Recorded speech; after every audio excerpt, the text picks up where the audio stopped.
ನನ್ನ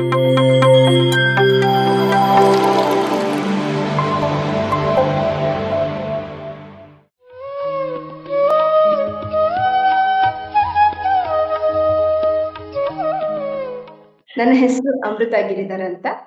MA B.Ed ಪದವಿಯನ್ನು ಪಡೆದಂತಹ ನಾನು ಹಿಂದೆ ಶಿಕ್ಷಕಿಯಾಗಿ ಕೆಲಸವನ್ನ ಮಾಡ್ತಾ ಇದ್ದೆ. ಈಗ ಆಧ್ಯಾತ್ಮ ಚಿಂತಕಿಯಾಗಿ ಆಧ್ಯಾತ್ಮದ ಒಂದು ಪ್ರಚಾರವನ್ನ ನನ್ನ ಮುಖ್ಯ ಗುರಿಯಾಗಿ ನಾನು ಮಾಡ್ಕೊಂಡಿದ್ದೀನಿ ಮೇಡಮ್. ಹಾಗೆ ಈ ಧ್ಯಾನಕ್ಕೆ ಅಂತ ಬಂದ್ಮೇಲೆ ಇಂತಹ ಹಲವಾರು ಆನ್ಲೈನ್ ಸತ್ಸಂಗಗಳಿಗೆ ನಾನು ಭಾಗವಹಿಸ್ತಾ ಇದ್ದೀನಿ. ಮೂಲತಃ ನಾನು ಪ್ರವಚನಕಾರ್ತಿಯೂ ಕೂಡ ಹೌದು. ಈಗ ನಿಮ್ಮೆಲ್ಲರ ಒಂದು ಕನೆಕ್ಟ್ ನನಗಾಗಿರೋದಕ್ಕೆ ನಾನು ಈ ಯೂನಿವರ್ಸ್ಗೆ ತುಂಬಾ ಥ್ಯಾಂಕ್ಸ್ ಹೇಳಕ್ ಇಷ್ಟಪಡ್ತೇನೆ. ಈ ಆನಾಪಾನಾಸತಿ ಧ್ಯಾನ ಅನ್ನುವಂತಹ ಸುಭಾಷ್ ಪತ್ರಿಜಿಯವರ ಈ ಧ್ಯಾನದ ಒಂದು ಮಾಧ್ಯಮಕ್ಕೆ ನನಗೆ ಬಹಳ ಪ್ರಭಾವಿತಳಾದ್ಮೇಲೆ ಮೊಟ್ಟ ಮೊದಲು ನಾನು ಓದಿದಂತಹ ಪುಸ್ತಕ ಸುಭಾಷ್ ಪತ್ರಿಜಿಯವರ ಆ ಸೇತು ವಿಜ್ಞಾನ ಅನ್ನುವಂತಹ ಪುಸ್ತಕ. ಎಷ್ಟು ನನ್ನ ಮೇಲೆ ಅದು ಎಫೆಕ್ಟ್ ಆಯ್ತಪ್ಪ ಅಂತಂದ್ರೆ ತುಂಬಾ ಕಾಡ್ಬಿಡ್ತು ಆ ಪುಸ್ತಕ. ನಾನು ಪಿರಮಿಡ್ ಕಾಲ್ ಸೆಂಟರ್ ಬೆಂಗಳೂರು ಅವರು ಒಂದು ಉಪನ್ಯಾಸವನ್ನ ಕೇಳಿದಾಗ ಈ ಪುಸ್ತಕದ ಬಗ್ಗೆನೇ ನಾನು ಪ್ರಥಮ ಉಪನ್ಯಾಸವನ್ನ ಕೊಟ್ಟಿದ್ದೆ. ಇವತ್ತು PMC ಅವರಲ್ಲಿ ಒಂದು ಪ್ರಥಮವಾದ ಉಪನ್ಯಾಸ ಇದೇ ಪುಸ್ತಕದ ಬಗ್ಗೆ ನಾನು ಕೊಡ್ಬೇಕು ಅಂತ ಹೇಳ್ಬಿಟ್ಟು ಬಂದಿದ್ದೀನಿ. ಈ ನಿಮ್ಮ ಅಮೃತ ಗಿರಿಧರ್ ಪೇಟ್ಕರಿನ ಒಂದು ತೊದಲು ಮಾತು ನಿಮ್ಮೆಲ್ಲರ ಒಂದು ಮನಸ್ಸಿಗೆ ಮುಟ್ಟುವಂತಿರ್ಲಿ ಅಂತ ಹೇಳ್ಬಿಟ್ಟು ನಾನು ಕೇಳ್ಕೊಳ್ತಾ ಇದ್ದೀನಿ ಮಾಸ್ಟರ್ಸ್. ಸೇತು ವಿಜ್ಞಾನ ಅನ್ನುವಂತಹ ಪುಸ್ತಕದ ಬಗ್ಗೆ, ಈ ಒಂದು ತುಳಸಿ ದಳ ಅನ್ನುವಂತಹ ಪುಸ್ತಕದಲ್ಲಿ ನಮ್ಮ ಬ್ರಹ್ಮರ್ಷಿ ಪತ್ರಿಜಿ ಮಹರ್ಷಿಗಳು ಏನಂತ ಹೇಳಿದಾರಪ್ಪ ಅಂತಂದ್ರೆ ಸೇತವರ ಬಗ್ಗೆ, ಆಧುನಿಕ ಭೌತಿಕ ಶಾಸ್ತ್ರಜ್ಞರಲ್ಲಿ ಐನ್ಸ್ಟೈನ್ ಅವರು ಹೇಗೋ, ಆಧುನಿಕ ಭೌತಿಕ ಶಾಸ್ತ್ರಜ್ಞರಲ್ಲಿ ಐನ್ಸ್ಟೈನ್ ಅವರು ಹೇಗೋ ಹಾಗೆ ಆಧ್ಯಾತ್ಮ ಶಾಸ್ತ್ರದಲ್ಲಿ ನಮ್ಮ ಸೇತ್ರವರು ಅಂತ ಹೇಳ್ಬಿಟ್ಟು ಹೇಳಿದ್ದಾರೆ. ಜೇನ್ ರಾಬರ್ಟ್ಸ್ ಮತ್ತು ರಾಬರ್ಟ್ F. ಭಟ್ ಅನ್ನುವಂತಹ ಆಧ್ಯಾತ್ಮ ದಂಪತಿಗಳ ಈ ಭಗೀರಥ ಆಧ್ಯಾತ್ಮದ ಪ್ರಯತ್ನದ ಒಂದು ಪ್ರಸಾದವೇ ಸೇತು ವಿಜ್ಞಾನ ಅಂತ ಹೇಳ್ಬಿಟ್ಟು ಕರೀತಾರೆ. ಅಂದ್ರೆ ಭಗೀರಥ ಆಧ್ಯಾತ್ಮಿಕ ಪ್ರಯತ್ನದ ಪ್ರಸಾದ ಅಂತ ಹೇಳ್ತಾರೆ. ಯಾಕದನ್ನ ಭಗೀರಥ ಪ್ರಯತ್ನ ಅಂತ ಕರೀತಾರೆ ಅಂತಂದ್ರೆ, ಗಂಗೆಯನ್ನ ಭಗೀರಥ ಈ ಒಂದು ಭೂಮಿಗೆ ಕರ್ಕೊಂಡು ಬಂದಿರೋದು ಸುಲಭದ ಮಾತಾಗಿರ್ಲಿಲ್ಲ. ಅಷ್ಟೇ ಕಷ್ಟ ಆದ ವಿಚಾರ ಈ ಒಂದು ಸೇತು ವಿಜ್ಞಾನ, ಆಧ್ಯಾತ್ಮದಲ್ಲಿ ಬಂದಂತಹ ಮಹಾಪ್ರಸಾದ ಸೇತು ವಿಜ್ಞಾನ ಅಂತ ಹೇಳ್ತಾರೆ. ಜೇನ್ ರಾಬರ್ಟ್ ಅನ್ನುವಂತಹ ಮಹಿಳೆ 1965ರಲ್ಲಿ 20 ವರ್ಷಗಳಿಗೂ ಅಧಿಕವಾಗಿ ಈ ಚಾನಲಿಂಗ್ ಎನ್ನುವಂತಹ ಮಾಧ್ಯಮಕ್ಕೆ ಒಳಗಾಗಿ ಪೂರ್ಣ ಜ್ಞಾನವನ್ನ ಈ ಭೂಲೋಕಕ್ಕೆ ತಲುಪಿಸಿದಂತಹ ಮಹಾತ್ಮರು ಯಾರಪ್ಪ ಅಂತಂದ್ರೆ ನಮ್ಮ ಸೇತ್ರವರು. ಈ ಸೇತ್ರವರನ್ನ ಊರ್ಧ್ವ ಲೋಕದ ಪೂರ್ಣಾತ್ಮ ಅಂತ ಹೇಳ್ಬಿಟ್ಟು ಕರೀತಾರೆ. ಯಾಕೆ ನಾವು ಯಾವಾಗ ನಾವು ಪೂರ್ಣಾತ್ಮರಾಗ್ತೀವಿ ಅನ್ನೋದನ್ನ ನಾನು ಈ ನಮ್ಮ ಉಪನ್ಯಾಸದ ಮುಂದಿನ ಭಾಗಗಳಲ್ಲಿ ನಾನು ನಿಮಗೆ ತಿಳಿಸ್ಕೊಡ್ತಾ ಹೋಗ್ತೀನಿ. ಈ ಸೇತು ವಿಜ್ಞಾನ ಅನ್ನುವಂತಹ ಪುಸ್ತಕದ ಮೇಲೆ ಆಂಗ್ಲ ಭಾಷೆಯಲ್ಲಿ 20 ಪುಸ್ತಕಗಳು ಬೆಳಕಿಗೆ ಬಂದಿದೆ. ಅದರಲ್ಲಿ the Seth material, the Seth speaks, The Nature of Personal Reality Volume 1 and 2, The Nature of Psyche, The Nature of Individual and the Mass Events ಇಂತಹ ಪಿರಮಿಡ್ ಧ್ಯಾನಕ್ಕೆ ಸಂಬಂಧಿಸಿದಂತಹ ಹಲವು ಪುಸ್ತಕಗಳು ಬಂದಿದೆ. ಎಲ್ಲ ನಮ್ಮ ಪಿರಮಿಡ್ ಮಾಸ್ಟರ್ಸ್ ಏನಿದ್ದೀರಾ ಅವರೆಲ್ಲರೂ ತಪ್ಪದೇ ಓದಬೇಕಾಗಿರುವಂತಹ ಬಹು ಮುಖ್ಯವಾದ ಒಂದು ಪುಸ್ತಕಗಳಲ್ಲಿ ಈ ಸೇತು ವಿಜ್ಞಾನ ಅನ್ನುವಂತಹ ಪುಸ್ತಕನೂ ಕೂಡ ಒಂದು. ಮೊದಲಿಗೆ ಈ ಸೇತು ವಿಜ್ಞಾನ ಪುಸ್ತಕದ ಒಳಗೆ ಏನಿದೆ ಅಂತ ತಿಳ್ಕೊಳ್ಳೋದಕ್ಕಿಂತ ಮುಂಚೆ ನಾವು ಕೆಲವೊಂದು ವಿಚಾರದ ಬಗ್ಗೆ ಚರ್ಚೆಯನ್ನ ಮಾಡೋಣ ಮಾಸ್ಟರ್ಸ್. ನಾನು ನಿಮಗೆ ಕೆಲವೊಂದು ವಿಚಾರಗಳ ಬಗ್ಗೆ ಒಂದು ಪ್ರಶ್ನೆಯನ್ನ ನಿಮ್ಮ ಮುಂದೆ ಇಡ್ತೇನೆ. ಏನಿದು ಧ್ಯಾನ? ಹಾಗಾದ್ರೆ ಆಧ್ಯಾತ್ಮ ಅಂದ್ರೇನು? ಆತ್ಮ ಅಂದ್ರೇನು? ಆತ್ಮ ಜ್ಞಾನ ಅಂತ ಅಂದ್ರೆ ಏನು? ಎಷ್ಟು ದೊಡ್ಡ ದೊಡ್ಡ ಪದಗಳನ್ನ ಬಳಸ್ತಾ ಇದ್ದೀನಲ್ಲ, ನೋಡ್ಲಿಕ್ಕೆ ಏನನ್ಸುತ್ತೆ, ತುಂಬಾ ಕ್ಲಿಷ್ಟಕರವಾಗಿದೆ ಈ ಒಂದು ಪದ ಅಂತ ಅನ್ಸುತ್ತೆ ಅಲ್ವಾ? ಆತ್ಮ ಅಂದ್ರೇನು, ಆಧ್ಯಾತ್ಮ ಅಂದ್ರೇನು, ಇವೆಲ್ಲ ತಿಳ್ಕೊಂಡ್ಬಿಟ್ಟಾಗ ಫಸ್ಟ್ ನಾವೇನ್ ಮಾಡ್ತೀವಿ, ನಮ್ಮ ಮನ್ಸಲ್ಲಿ ಏನ್ ಬರುತ್ತಪ್ಪ ಅಂತಂದ್ರೆ ಈ ವಿಷಯಗಳು ನಮಗಲ್ಲ, ಈ ವಯಸ್ಸಾದವರಿಗೆ, ಸನ್ಯಾಸಿಗಳಿಗೆ, ಆಯ್ತಾ, ಅವ್ರಿಗೆ ಮಾತ್ರ ಈ ವಿಷಯಗಳು, ನಮಗಲ್ಲ ಅಂತ ತಿಳ್ಕೊಳ್ತೀವಿ. ಆದ್ರೆ ಅವ್ರಿಗಿಂತ ಮುಖ್ಯವಾಗಿ ಬೇಕಾಗಿರೋದು ಇದು ನಮಗೆ, ಈಗಿನ ಒಂದು ನೆಕ್ಸ್ಟ್ ನಮ್ಗೆ ಮತ್ತೆ ನಮ್ಮ ಹಿಂಬರುವಂತಹ ಪೀಳಿಗೆಗೆ. ಯಾಕೆ? ಏನಿದು? ಆತ್ಮ ಅಂದ್ರೇನು ಮೊದಲಿಗೆ ನಾನು ತಿಳ್ಕೊಳ್ಳೋಣ. ಮಾಸ್ಟರ್ಸ್, ನಾನು ನಿಮಗೆಲ್ಲ ಒಂದು ಪ್ರಾಕ್ಟಿಕಲ್ ಆಗಿ ಕೆಲವೊಂದು ಕ್ವಶನ್ಸ್ನ ಕೇಳ್ತೀನಿ. ನೋಡಿ, ಇಲ್ಲಿ ಒಂದು ಪೆನ್ ಇದೆ ಮಾಸ್ಟರ್ಸ್. ಈ ಪೆನ್ ಬಗ್ಗೆ ನಾನು ನಿಮಗೆ ಕೇಳ್ತೀನಿ. ಇದು ಯಾರ ಪೆನ್ನು? ಇದು ಯಾರ ಪೆನ್ನು? ನಮ್ಮಿಂದ ಏನು ಉತ್ತರ ಬರುತ್ತೆ? ಇದು ನನ್ನ ಪೆನ್ನು ಅಲ್ವಾ ಮಾಸ್ಟರ್ಸ್? ಇದು ಯಾರ ಪುಸ್ತಕ? ಇದು ಯಾರ ಪುಸ್ತಕ? ಇದು ನನ್ನ ಪುಸ್ತಕ. ಇದು ಯಾರ ಮನೆ? ಇದು ನಮ್ಮ ಮನೆ. ನೋಡಿ ಯಾವ ತರ ಉತ್ತರ ಬಂತು ನನ್ನಿಂದ ಅಲ್ವಾ? ಈಗ ನಾನೊಂದು ಪ್ರಶ್ನೆ ಕೇಳ್ತೀನಿ. ಹಾಗಾದ್ರೆ ಇದು ಯಾರ ಕೈ? ಇದು ನನ್ನ ಕೈ. ಇದು ಯಾರ ಕಣ್ಣು? ಇದು ನನ್ನ ಕಣ್ಣು. ಮಾಸ್ಟರ್ಸ್, ಒಂದು ಅಬ್ಸರ್ವ್ ಮಾಡೋಣ. ಇದು ಯಾರ ಪೆನ್ನು? ಇದು ನನ್ನ ಪೆನ್ ಅಂತ ಅಂದ್ರೆ ಅಲ್ಲಿಗೆ ನಾನ್ ಬೇರೆ, ಈ ಪೆನ್ ಬೇರೆ ಅಂತ ಅಲ್ವಾ? ನಾನು ಈ ಪೆನ್ನು ಒಂದೇ ಅಲ್ಲ. ಇದು ಯಾರ ಪುಸ್ತಕ? ಇದು ನನ್ನ ಪುಸ್ತಕ. ಹಾಗಾದ್ರೆ ಪುಸ್ತಕ ಬೇರೆ, ನಾನ್ ಬೇರೆ. ಈ ಕೈ ಯಾರ್ದು? ಇದು ನನ್ನ ಕೈ. ಈ ಕಣ್ಣು ಯಾರ್ದು? ಇದು ನನ್ನ ಕಣ್ಣು. ಹಾಗಾದ್ರೆ ಫಸ್ಟ್ ವರ್ಡವೇ ನಮಗೆ ಗೊತ್ತಾಗಿರ್ಬೇಕಲ್ಲ, ನಾನೇ ಬೇರೆ, ಈ ಕೈಯೇ ಬೇರೆ. ನಾನೇ ಬೇರೆ, ಈ ಕಣ್ಣೇ ಬೇರೆ. ನಾನೇ ಬೇರೆ, ಈ ದೇಹನೇ ಬೇರೆ ಅಲ್ವಾ ಮಾಸ್ಟರ್ಸ್? ಇಷ್ಟು ಈಸಿಯಾಗಿ ನಮಗೆ ಉತ್ತರ ಸಿಕ್ತು ನೋಡಿ. ನಾವೆಲ್ಲ ಏನ್ ತಿಳ್ಕೊಂಡ್ಬಿಡ್ತೀವಿ? ನಾನು ಅಂತಂದ್ರೆ ಯಾರು? ಈ ಶರೀರನೇ ನಾನು ಅಂತ ತಿಳ್ಕೊಂಡ್ಬಿಡ್ತೀವಿ. ಅಲ್ಲ. ಆದ್ರೆ ಈ ಶರೀರವನ್ನ, ಈ ಇಂದ್ರಿಯಗಳನ್ನ, ನಮ್ಮಲ್ಲಿರುವಂತಹ ಈ ಮನಸ್ಸನ್ನ ನಿಯಂತ್ರಿಸುವಂತಹ, ಸರಿಯಾದ ಮಾರ್ಗಕ್ಕೆ ತೆಗೆದುಕೊಂಡು ಹೋಗುವಂತಹ ಒಂದು ಸಾರಥಿ ಇದೆ. ಆ ಸಾರಥಿಯೇ ಆತ್ಮ. ನಮ್ಮಲ್ಲಿರುವಂತಹ ಆತ್ಮವೇ ಬೇರೆ, ನಮ್ಮ ಈ ದೇಹವೇ ಬೇರೆ. ಹೇಗೆ ಒಂದು ಸೂರ್ಯನ ಪ್ರಕಾಶದಿಂದ ಚಂದ್ರ ಹೇಗೆ ಹೊಳಿತಾನಲ್ಲ, ಹಾಗೆ ಈ ದೇಹಕ್ಕೆ ಚೈತನ್ಯ ಕೊಡುವಂತಹದ್ದು ಆತ್ಮ. ಆತ್ಮಶಕ್ತಿಯಿಂದ ಈ ದೇಹ ಹೊಳೆಯುವಂಥದ್ದು. ಅಂತಂದ್ರೆ ಏನಂತಾರೆ? Face is the index of the mind ಅಂತ ಕರೀತಾರೆ. ಆತ್ಮ ನಿರಾಕಾರ ಮತ್ತೆ ನಿರ್ಗುಣ ಆಗಿರುತ್ತೆ. ನಾವ್ ಏನೇ ಈ ದೇಹದಲ್ಲಿ ನಮಗೆ ಚೈತನ್ಯ ಬೇಕಪ್ಪ ಅಂತಂದ್ರೆ ಆತ್ಮ ಚೈತನ್ಯದಿಂದ ಮಾತ್ರ ಸಾಧ್ಯ. ಆದ್ರೆ ಈ ದೇಹ ಅನ್ನೋದು ನಾಶವಾಗಿ ಹೋಗುವಂತಹದ್ದು. ಆತ್ಮ ಅನ್ನುವಂಥದ್ದು ನಾಶ ಅಲ್ಲ ಮಾಸ್ಟರ್ಸ್. ಈಗ ನೋಡಿ, ನಾವು ಸತ್ತ ಮೇಲೆ ಏನ್ ಮಾಡ್ತೀವಿ? ನಮ್ಮ ದೇಹಕ್ಕೆ ಸಂಸ್ಕಾರ ಆಗತ್ತೆ, ಆದ್ರೆ ಆತ್ಮಕ್ಕೆ ಸಂಸ್ಕಾರ ಆಗಲ್ಲ. ಆ ಆತ್ಮ ಇನ್ನೊಂದು ಜೀವವನ್ನ, ಇನ್ನೊಂದು ಜೀವಿಯನ್ನ ಹುಡ್ಕೊಂಡದ್ದು ಹಾಗೆ ಕ್ಯಾರಿ ಮಾಡ್ತಾ ಹೋಗ್ತದೆ. ಎಷ್ಟೋ ಒಂದು ಬರ್ತನ್ನ ನಾವು ಪಾಸ್ ಮಾಡಿ, ಅದಕ್ಕೆ ಹೇಳ್ತಾರೆ 84 ಲಕ್ಷ ಜೀವಕೋಟಿಗಳನ್ನ ದಾಟಿ ಈ ಮಾನವ ಜನ್ಮಕ್ಕೆ ನಾವು ಬಂದಿದೀವಿ ಅಂತ ಹೇಳ್ತಾರೆ. ಹೇಗೆ ಈ ಬಟ್ಟೆಗಳನ್ನ ನಾವು ಹಳೆದಾದ್ರೆ ಬದಲಾಯಿಸ್ತಾ ಹೊಸ ಬಟ್ಟೆಗಳನ್ನ ಧರಿಸ್ತೀವಲ್ಲ, ಹಾಗೆ ಈ ಆತ್ಮವು ಕೂಡ ಹಳೆಯದಾದ ಒಂದು ದೇಹವನ್ನ ಬದಲಾಯಿಸಿ ಮತ್ತೆ ಹೊಸದಾದ ಒಂದು ದೇಹಕ್ಕೆ ಸೇರ್ಕೊಳ್ಳೋದು ಈ ಆತ್ಮದ ಕೆಲಸ.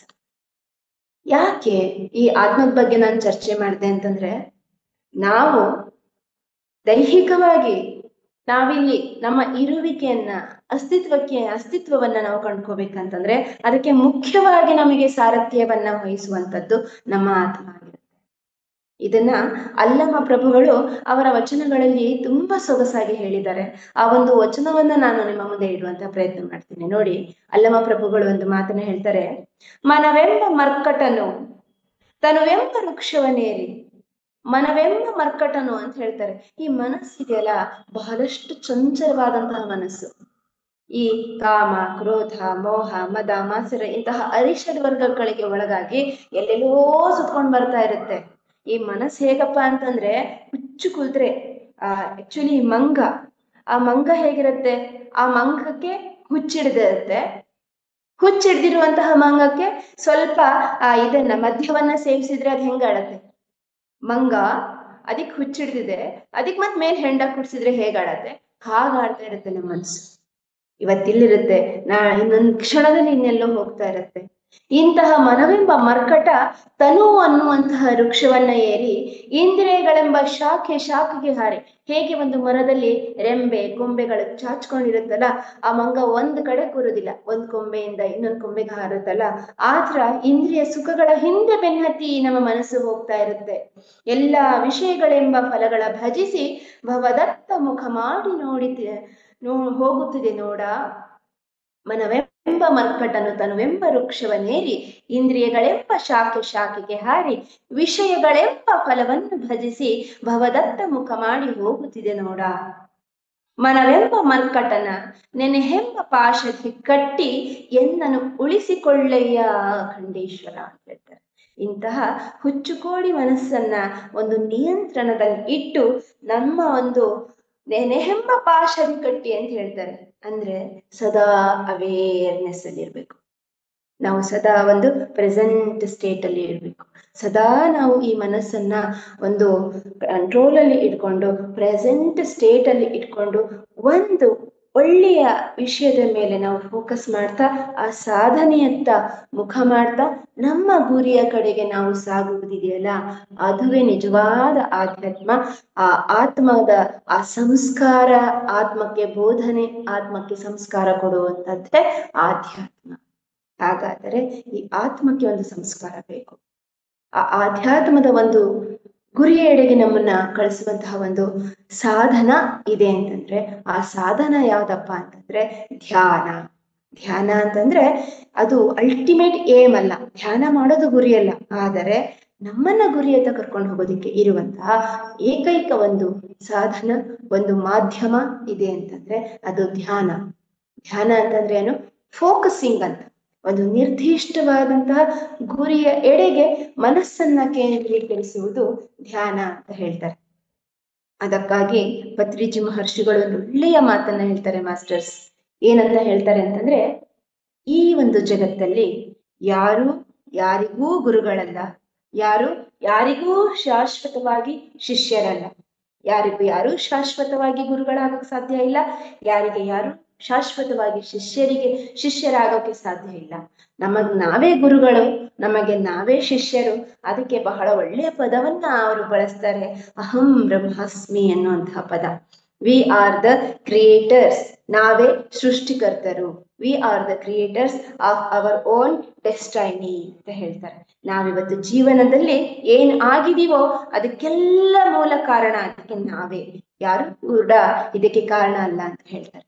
ಯಾಕಪ್ಪ ಈ ಮಾತನ್ನ ಹೇಳ್ತಾರೆ ಅಂತಂದ್ರೆ, ಈ ಬಾಹ್ಯ ಪ್ರಪಂಚದಲ್ಲಿ ಸಂಬಂಧಿಸುತ್ತಿರುವಂತಹ ಅನೇಕ ಭೌತಿಕ ಘಟನೆಗಳೆಲ್ಲ ಕೂಡ ನಮ್ಮ ಅಂತರ್ಶಕ್ತಿಯಿಂದನೇ ಅದು ಜಾಗೃತ ಆಗ್ತಾ ಹೋಗ್ತಾ ಇರುತ್ತೆ. ಈ ನಮ್ಮ ಆಲೋಚನೆಗಳು ಹೇಗಿರುತ್ತಪ್ಪ ಅಂತಂದ್ರೆ, ಈ ವಿದ್ಯುತ್ ಅಯಸ್ಕಾಂತದ ತರಂಗಗಳದು ಅಷ್ಟು ಅದಕ್ಕೆ ಪವರ್ ಇರುತ್ತೆ. ಒಂದು ಅಯಸ್ಕಾಂತಕ್ಕೆ ತನ್ನ ಹತ್ತ ಸೆಳೆದುಕೊಳ್ಳುವಂತಹ ಶಕ್ತಿ ಇರುತ್ತಲ್ಲ, ನಮ್ಮ ಆಲೋಚನೆಗಳಿಗೂ ಕೂಡ ಯಾವುದನ್ನೇ ಆಗ್ಲಿ ಆಕರ್ಷಿಸುವಂತಹ ಶಕ್ತಿ ಇರುತ್ತೆ.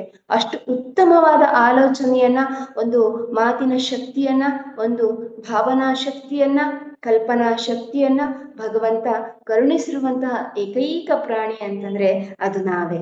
ಯಾಕಪ್ಪ ಅಂತಂದ್ರೆ ನಮ್ಮಲ್ಲಿರುವಂತಹ ಆತ್ಮಶಕ್ತಿ, ಅಂತರ್ಸ್ಥೈರ್ಯ ಅಷ್ಟು ಸ್ಟ್ರಾಂಗ್ ಆಗಿರುತ್ತೆ.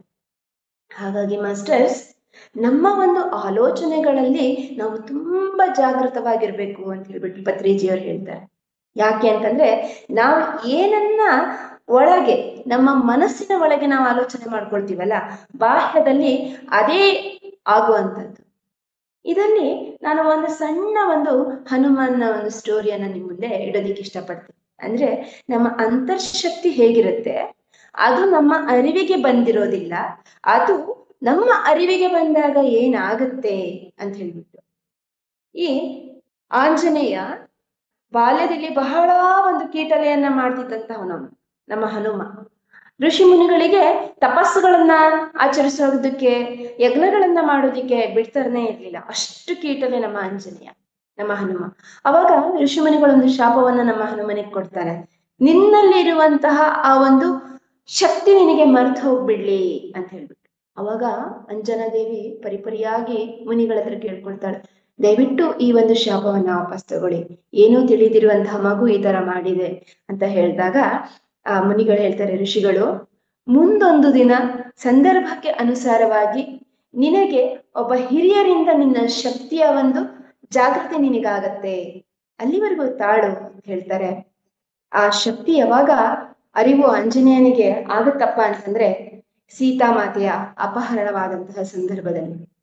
ರಾಮನಿಗೆ ಸೀತಾಮಾತೆಯ ಶೋಧನೆಗಾಗಿ ರಾಮ ಪರಿತಪಿಸ್ತಾ ಇರ್ಬೇಕಾದ್ರೆ ಈ ವಾನರರ ಗುಂಪೆಲ್ಲ ಸೇರ್ಕೊಂಡು ಯಾರು ಲಂಕೆಗೆ ಹೋಗ್ಬೇಕು, ಈ ಸಪ್ತ ಸಾಗರಗಳನ್ನ ಯಾರು ದಾಟಬೇಕು, ಸಮುದ್ರೋಲ್ಲಂಘನವನ್ನ ಯಾರು ಮಾಡ್ಬೇಕು ಅನ್ನುವಂತಹ ಪ್ರಶ್ನೆ ಬಂದಾಗ ಆ ಶಕ್ತಿಯ ಅರಿವು ಜಾಂಬವಂತರಿಂದ ಆಂಜನೇಯನಿಗಾಗತ್ತೆ. ಯಾಕೆ ಈ ಆಂಜನೇಯನ ಉದಾಹರಣೆಯನ್ನ ನಾನು ತಗೊಂಡೆ ಅಂತಂದ್ರೆ, ನಮಗೆ, ನಮ್ಮ ಮನಸ್ಸಿಗೆ, ನಮ್ಮ ಆತ್ಮಕ್ಕೆ ಅಷ್ಟು ಅದ್ಭುತವಾದಂತಹ ಶಕ್ತಿ ಇದೆ. ಅಷ್ಟೇ ಅಲ್ಲ, ನಮ್ಮ ಮಕ್ಕಳಿಗೆ, ನಾವು ಹೊತ್ತು ಸಾಕ್ತಿರುವಂತಹ ಮಕ್ಕಳಿಗೆ ಅಷ್ಟು ಒಂದು ಶಕ್ತಿ ಇರುತ್ತೆ. ಆದ್ರೆ ಏನಾಗ್ತಿದೆ ಅಂತಂದ್ರೆ, ನಮ್ಮ ಶಕ್ತಿಯ ಅರಿವೇ ನಮಗಿರೋದಿಲ್ಲ. ನಾವೆಲ್ಲರೂ ಕೂಡ ನಾವೇನಾಗಿದ್ದೀವಿ, ಆಂಜನೇಯರಾಗಿದ್ದೀವಿ. ಆದ್ರೆ ನಮ್ಮ ಶಕ್ತಿಯ ಅರಿವು ನಾವು ಯಾವಾಗತ್ತೆ, ಅವಾಗೂ ಕೂಡ ನಾವು ಆಂಜನೇಯರಾಗಿ ಆಗ್ತೀವಿ. ಈಗ ನಮ್ಮ ಶಕ್ತಿಯನ್ನ ಮರೆತಂತಹ ಆಂಜನೇಯ ಆಗಿದ್ದೀವಿ. ಅದನ್ನ ನಾವು ಅರ್ಥ ಮಾಡ್ಕೊಂಡ್ರೆ ಸಪ್ತ ಸಾಗರಗಳನ್ನೇ ದಾಟಿ ರಾಮನ ಭಂಟ ಅಂತ ಅನ್ನಿಸ್ಕೊಂಡಲ್ಲ, ಆ ರಾಮ ಭಕ್ತ ಹನುಮನಷ್ಟೇ ಅದಮ್ಯ ಚೈತನ್ಯ ನಾವಾಗ್ತೀವಿ. ಎಲ್ಲರಿಂದನೂ ಪೂಜಿಸೋಕೆ ಅರ್ಹರಾಗ್ತೀವಿ. ಯಾವಾಗ ಅಂತಂದ್ರೆ, ನಮ್ಮಲ್ಲಿರುವಂತಹ ಆ ಚೈತನ್ಯ ಶಕ್ತಿ ನಮಗಾಗ್ಬೇಕು. ಈ ಅನಂತ ಚೈತನ್ಯ ಮಹಾಯಾತ್ರೆಯಲ್ಲಿ ಅದೆಲ್ಲದೂ ಕೂಡ ಸಾಧ್ಯ ಇದೆ. ಅದೆಲ್ಲ ಸಾಧಿಸ್ಕೊಳ್ಳುವಂತಹ ಸರ್ವ ಸಮರ್ಥತೆ ನಮ್ಮಲ್ಲಿ ನಿಗೂಢವಾಗಿ ಬೆರ್ತೋಗಿದೆ. ಅದನ್ನ ನಾವು ಅರ್ಥಕೋಬೇಕು ಮಾಸ್ಟರ್ಸ್. ಅದಕ್ಕೆ ಒಳ್ಳೆ ಮಾತನ್ನ ಹೇಳ್ತಾರೆ, ಬದುಕಿನ ಮೆರವಣಿಗೆಯಲ್ಲಿ ನಮ್ಮನ್ನ ನಾವು ಮರ್ತು ಹೋಗ್ಬಿಟ್ಟಿದೀವಿ ಅಂತ. ಮಾಸ್ಟರ್ಸ್, ನಾನು ಹೇಳ್ಬೇಕಾದ್ರೆ ಆ ಕಲ್ಪನೆ ನಿಮ್ ಕಣ್ಮುಂದೆ ಬರ್ತಾ ಹೋಗ್ಲಿ. ಒಂದು ಮದುವೆ ದಿಬ್ಬಣ ಬರ್ತಾ ಹೋಗ್ತಿರತ್ತೆ. ಗಂಡು ಹೆಣ್ಣಿಗೆ ಅಲ್ಲಿ ಮೆರವಣಿಗೆ ಮಾಡಿಸೋದಿಕ್ಕೆ ಒಂದು ಒಳ್ಳೆ ಅಲಂಕಾರ ಮಾಡಿರುವಂತಹ ಒಂದು ವಾಹನದಲ್ಲಿ ಕೂರಿಸಿರ್ತಾರೆ. ಆ ಮದುವೆ ಹೆಣ್ಣಿನ ಮೆರವಣಿಗೆಯಲ್ಲಿ ಬರ್ತಾ ಇರ್ಬೇಕಾದ್ರೆ ಅಲ್ಲಿ ಎಷ್ಟೊಂದು ಜನ ನೆರೆದಿರ್ತಾರೆ. ಆ ಗಂಡು ಹೆಣ್ಣಿನ ಮುಂದೆ ಡ್ಯಾನ್ಸ್ ಮಾಡೋರೊಬ್ರು, ತುಂಬಾ ಚೆನ್ನಾಗಿ ಗಂಡು ಹೆಣ್ಣಿನ್ಗಿಂತನೂ ತುಂಬಾ ಸುಂದರವಾಗಿ ಅಲಂಕರಿಸ್ಕೊಂಡವ್ರೊಂದಿಷ್ಟು ಜನ, ಅಲ್ಲಿರುವಂತಹ ಬ್ಯಾಂಡ್ ಸೆಟ್ ಅವ್ರೊಂದಿಷ್ಟು ಜನ, ಒಬ್ರೊಬ್ರಿಗೆ ಒಂದೊಂದು ಚಿಂತೆ. ನಾವೇನ್ ಮಾಡ್ತೀವಿ, ನೋಡು ಅವ್ರ ಉಡುಪು ಎಷ್ಟು ಚೆನ್ನಾಗಿದೆ, ನೋಡು ಆ ಹೆಣ್ಮಗಳು ಬಟ್ಟೆ ಎಷ್ಟು ಚೆನ್ನಾಗಿದೆ, ಮದುಮಗಳು ಎಷ್ಟು ಚೆನ್ನಾಗಿದೆ ಅಲ್ಲ, ಮದುಮಗಳಿಗೂ ಒಳ್ಳೆ ಜೋಡಿ ಇದೆಯೋ ಇಲ್ವೋ ಅಂತ ಹೇಳ್ಬಿಟ್ಟು ನಾವು ಚಿಂತೆ ಮಾಡ್ತಾ ಇರ್ತೀವಿ. ಹುಡುಗಿ ಅಪ್ಪ ಏನ್ ಯೋಚನೆ ಮಾಡ್ತಿರ್ತಾರೆ, ಅಯ್ಯೋ ಪುರೋಹಿತರು ಸರಿಯಾಗಿ ಬಂದ್ರೋ ಇಲ್ಲೋ, ಅವ್ರಿಗೆ ನಾನು ಇನ್ನೂ ಪೇಮೆಂಟ್ ಮಾಡ್ಬೇಕು ಅಂತ ಹೇಳ್ಬಿಟ್ಟು ಹುಡುಗಿ ಅಪ್ಪ ಯೋಚನೆ ಮಾಡ್ತಾ ಇರ್ತಾರೆ. ಬ್ಯಾಂಡ್ ಸೆಟ್ಟವ್ರು ಏನ್ ಯೋಚನೆ ಮಾಡ್ತಿರ್ತಾರೆ, ಅಯ್ಯೋ ಈ ಮೆರವಣಿಗೆ ಯಾವಾಗ ಮುಗಿಯತ್ತೋ, ಯಾವಾಗ ನಾವು ಮನೆಗೆ ಹೋಗ್ತೀವೋ. ಹಾಗೆ ಒಬ್ರೊಬ್ರಿಗೆ ಒಂದೊಂದರ ಆಲೋಚನೆ. ಈ ಬದುಕಿನ ಮೆರವಣಿಗೆಯಲ್ಲಿ ನಮಗೂ ಅಷ್ಟೇ ಒಬ್ರೊಬ್ರಿಗೆ ಒಂದೊಂದರ ಆಲೋಚನೆ, ಆಯ್ತಾ. ಒಬ್ರು ನಮಗ್ ಮನೆ ಕಟ್ಟಿಲ್ಲ, ಇನ್ನೊಬ್ರು ನಮಗ್ ಜಾಬ್ ಇಲ್ಲ, ನಮಗ್ ಅದ್ ಬೇಕು, ಬಂಗಾರ ಬೇಕು. ಆದ್ರೆ ಒಂದು ಆತ್ಮ ಈ ಭೂಮಿಗೆ ಬಂದಿದೆ ಅಂದ್ರೆ ಒಂದು ನಿರ್ದಿಷ್ಟ ಗುರಿಯನ್ನ ಇಟ್ಕೊಂಡು ಬಂದಿರುತ್ತೆ ಮಾಸ್ಟರ್ಸ್. ಆ ಒಂದು ಗುರಿಯನ್ನ ನಾವು ಕಂಡುಕೊಳ್ಬೇಕಂತಂದ್ರೆ ನಮ್ಮ ಬದುಕಿನ ಮೆರವಣಿಗೆಯಲ್ಲಿ ನಮ್ಮನ್ನ ನಾವು ಯಾವತ್ತೂ ಮರಿಬಾರ್ದು. ಹಾಗಾಗಿ ನಾವ್ ಯಾಕೆ ಈ ಭೂಮಿ ಮೇಲೆ ಬಂದಿದೀವಿ ಅನ್ನುವಂತಹ ಉದ್ದೇಶ ಮೊದಲು ಅರ್ಥ ಮಾಡ್ಕೊಂಡಾಗ ಅದಕ್ಕೆ ಉತ್ತರ ನಮ್ಮ ಸುಪ್ತ ಮನಸ್ಸು ಕೊಡ್ತಾ ಹೋಗ್ತಾ ಇರುತ್ತೆ. ಇದನ್ನ ನಿತ್ಯ ನಮ್ಮ ಬದುಕಿನ ಜಂಜಾಟದಲ್ಲಿ ನಮಗೇ ಗೊತ್ತಿಲ್ದಿರುವಂತಹ ಎಷ್ಟೊಂದು ಕಠಿಣ ಪರಿಸ್ಥಿತಿಗಳನ್ನ ನಾವು ಎದುರಿಸ್ತಾ ಇರ್ತೀವಿ. ನೋಡಿ, ಎಷ್ಟೋ ಸತಿ ಆ ಕಠಿಣ ಪರಿಸ್ಥಿತಿಗಳಿಗೆ ನಮ್ಮ ಮನಸ್ಸು ಸೋತು ಹೋಗ್ಬಿಟ್ಟಿರುತ್ತೆ.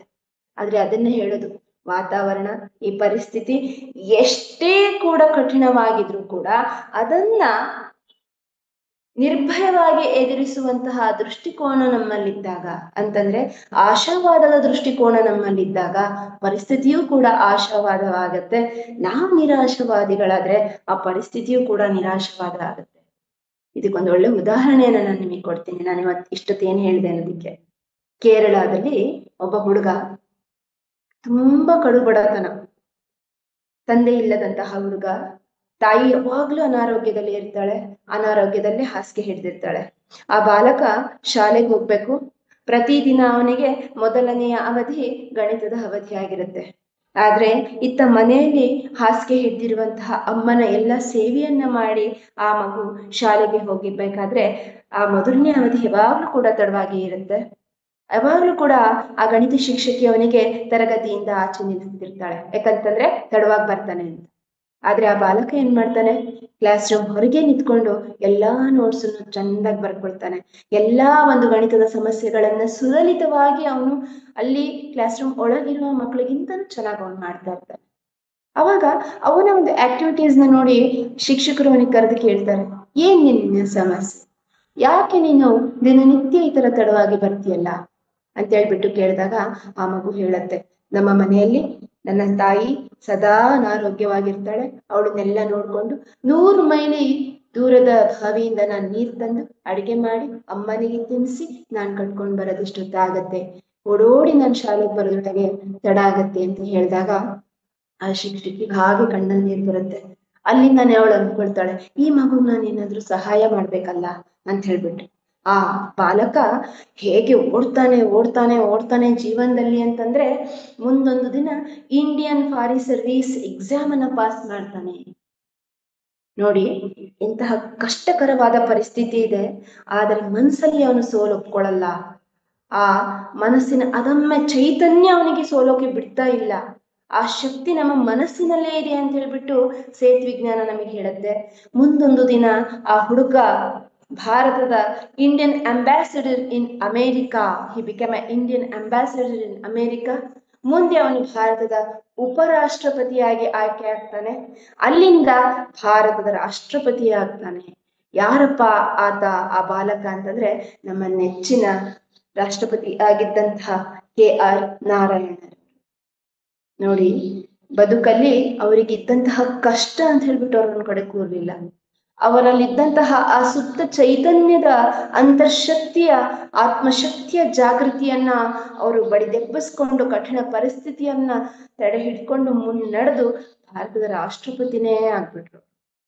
ಅದಕ್ಕೆ ಹೇಳ್ತಾರೆ, ಯಾವುದೇ ಒಂದು ಅವಕಾಶ, ಆ ಅವಕಾಶಗಳನ್ನ, ಆ ಒಂದು ನೆಗೆಟಿವ್ ಆಗಿರುವಂತಹ ಆ ಪರಿಸ್ಥಿತಿಗಳನ್ನ ನಮಗೆ ಬೇಕಾದ ಹಾಗೆ ಪಾಸಿಟಿವ್ ಆಗಿ ಮಾಡ್ಕೊಳ್ಳುವಂತಹ ಆ ಒಂದು ಅವಕಾಶವನ್ನ ಹುಡುಕುವಂತಹ ಆ ಕಲ್ಪನಾ ಶಕ್ತಿ ನಮ್ಮಲ್ಲೇ ಇರುತ್ತೆ.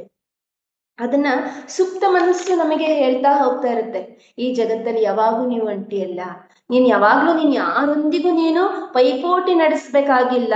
ಯಾಕೆ ಅಂತಂದ್ರೆ ನಮ್ಮ ಆತ್ಮ ಯಾವ ಉದ್ದೇಶಕ್ಕೆ ಭೂಮಿ ಮೇಲೆ ಬಂದಿದೆಯೋ ಆ ಉದ್ದೇಶವನ್ನ ನಾವು ಅರ್ಥ ಮಾಡ್ಕೊಂಡಾಗ, ನಮ್ಮ ಮನಸ್ಸನ್ನ ಒಂದು ಕಡೆ ಕೇಂದ್ರೀಕರಿಸಿ ಗುರಿಯತ್ತ ಮುಖ ಮಾಡಿ ಆ ಉದ್ದೇಶವನ್ನ ಅರ್ಥ ಮಾಡ್ಕೊಂಡಾಗ ಯಾವುದನ್ನಾದ್ರೂ ಸಾಧಿಸುವಂತಹ ಶಕ್ತಿ ನಮ್ಮಲ್ಲಿರುತ್ತೆ. ಹಾಗಾಗಿ ಹೇಳ್ತಾರೆ, ನಿರಾಶವಾದದ ದೃಷ್ಟಿಕೋನ ನಮ್ಮಲ್ಲಿರಬಾರ್ದು, ನಮ್ಮ ವಾಸ್ತವದ ಸೃಷ್ಟಿಕರ್ತರು ಕೂಡ ನಾವೇ ಆಗಿರ್ತೀವಿ. ಈ ನಾವೆಲ್ಲ ಗಮನಿಸಿರ್ಬೋದು, ಒಂದು ಕೆಲಸವನ್ನ ಮಾಡ್ಬೇಕಾದ್ರೆ ಒಂದ್ ಕಡೆ ನಮ್ಮ ಮನ್ಸು ಎರಡೆರಡು ಮನ್ಸು ಮಾತಾಡ್ದಂಗ ಆಗುತ್ತಲ್ಲ ಮಾಸ್ಟರ್ಸ್, ನಿಮಗನ್ಸಿದ್ಯಾ? ನನಗೂ ತುಂಬಾ ಸತಿ ಅನಿಸ್ತಾ ಇರುತ್ತೆ. ಒಂದ್ ಮನ್ಸು ಇದನ್ನ ಮಾಡು ಅಂತ ಹೇಳುತ್ತೆ, ಇನ್ನೊಂದ್ ಮನ್ಸು ಬೇಡ ಬೇಡ ಈ ತರ ಮಾಡೋದು ಬೇಡ ಅಂತ ಹೇಳ್ತಿರುತ್ತೆ. ಅಂದ್ರೆ ಆ ಅಂತರಾತ್ಮ ಬೋಧನೆ ಅನ್ನೋದು ಪ್ರತಿ ಹಂತದಲ್ಲೂ ನಮ್ಮನ್ನ ಸಿಗ್ತಾ ಹೋಗ್ತಿರುತ್ತೆ. ಅದು ನಮಗೆ ಪ್ರತಿ ಸಮಯದಲ್ಲೂ ನಮಗೆ ಗೈಡ್ ಮಾಡ್ತಾ ಹೋಗ್ತಿರುತ್ತೆ. ಆದ್ರೆ ನಾವ್ ಅದನ್ನ ಕಂಡುಕೊಂಡಿರಲ್ಲ ಅಷ್ಟೇ. ಅದು ಬಿಟ್ಟು ಅದಕ್ಕೆ ಪರಿಹಾರ ಇನ್ನೆಲ್ಲೋ ಹುಡುಕ್ತಾ ಹೋಗ್ತೀವಿ. ನೋಡಿ, ಆ ಪವರ್ ಆಫ್ ಇಮ್ಯಾಜಿನೇಷನ್ ಅನ್ನುವಂಥದ್ದು ಒಂದು, ಈಗ ನಾವೆಲ್ಲ ಪೇರೆಂಟ್ ಆಗಿರೋದ್ರಿಂದ ಅಂತರಾತ್ಮ ಬೋಧನೆ ಹೇಗಿರ್ಬೇಕು ಅನ್ನೋದನ್ನ ನಾನು ನಿಮಗೆ ಕೇಳೋಕೆ ಇಷ್ಟಪಡ್ತೀನಿ. ನಮ್ಮ ಮಕ್ಕಳು ಅಥವಾ ಒಂದು ಮಗು ತುಂಬಾ ದಡ್ಡ ಇದೆ ಅಂತ ಅನ್ಕೊಳ್ಳಿ, ಆದ್ರೆ ಅದನ್ನ ನಾವು ದಡ್ಡ ದಡ್ಡ ದಡ್ಡ ಅಂತಂದ್ರೆ ಏನಾಗುತ್ತೆ, ಅದು ದಡ್ಡನೇ ಆಗೋಗ್ತಾ ಇರುತ್ತೆ. ಅದೇ ಮಗುವನ್ನ ನಾವು ತುಂಬಾನೇ ಜಾಣ, ಆ ತರ ಒಂದು ಆ ಪಾಸಿಟಿವ್ ವೈಬ್ಸ್ನ ಆ ಮಗುವಲ್ಲಿ ಪಾಸಿಟಿವ್ ಮ್ಯಾನಿಫೆಸ್ಟೇಷನ್ ಮಾಡಿದಾಗ, ಆ ಒಂದು ಊಹಾಶಕ್ತಿಯನ್ನ ನಾವು ಆ ಮಗುವಿಗೆ ಅಥವಾ ನಾವು ಕಲ್ಪಿಸಿಕೊಂಡಾಗ, ನೋಡಿ ಊಹಾಶಕ್ತಿ ಎಷ್ಟು ಅದನ್ನೇ ಹೇಳ್ತಾರೆ ಪತ್ರಿಜಿಯವರು, ಈ ವಾಸ್ತವಕ್ಕೆ ಎಷ್ಟು ಶಕ್ತಿ ಇದೆ ಅಂತಂದ್ರೆ ನಮಗೆ ಭಗವಂತ ಕೊಟ್ಟಿರುವಂತಹ ಒಂದು ದೊಡ್ಡ ಬಹುಮಾನ ಯಾವ್ದಪ್ಪ ಅಂತಂದ್ರೆ ಅದು ಈ ಕ್ಷಣ ಅನ್ನುವಂಥದ್ದು, ವಾಸ್ತವ ಅನ್ನುವಂಥದ್ದು. ನೋಡಿ, ಇಲ್ಲೊಂದು ಉದಾಹರಣೆಯನ್ನು ನಾನು ನಿಮಗೆ ಕೊಡೋದಿಕ್ಕೆ ಇಷ್ಟಪಡ್ತೀನಿ.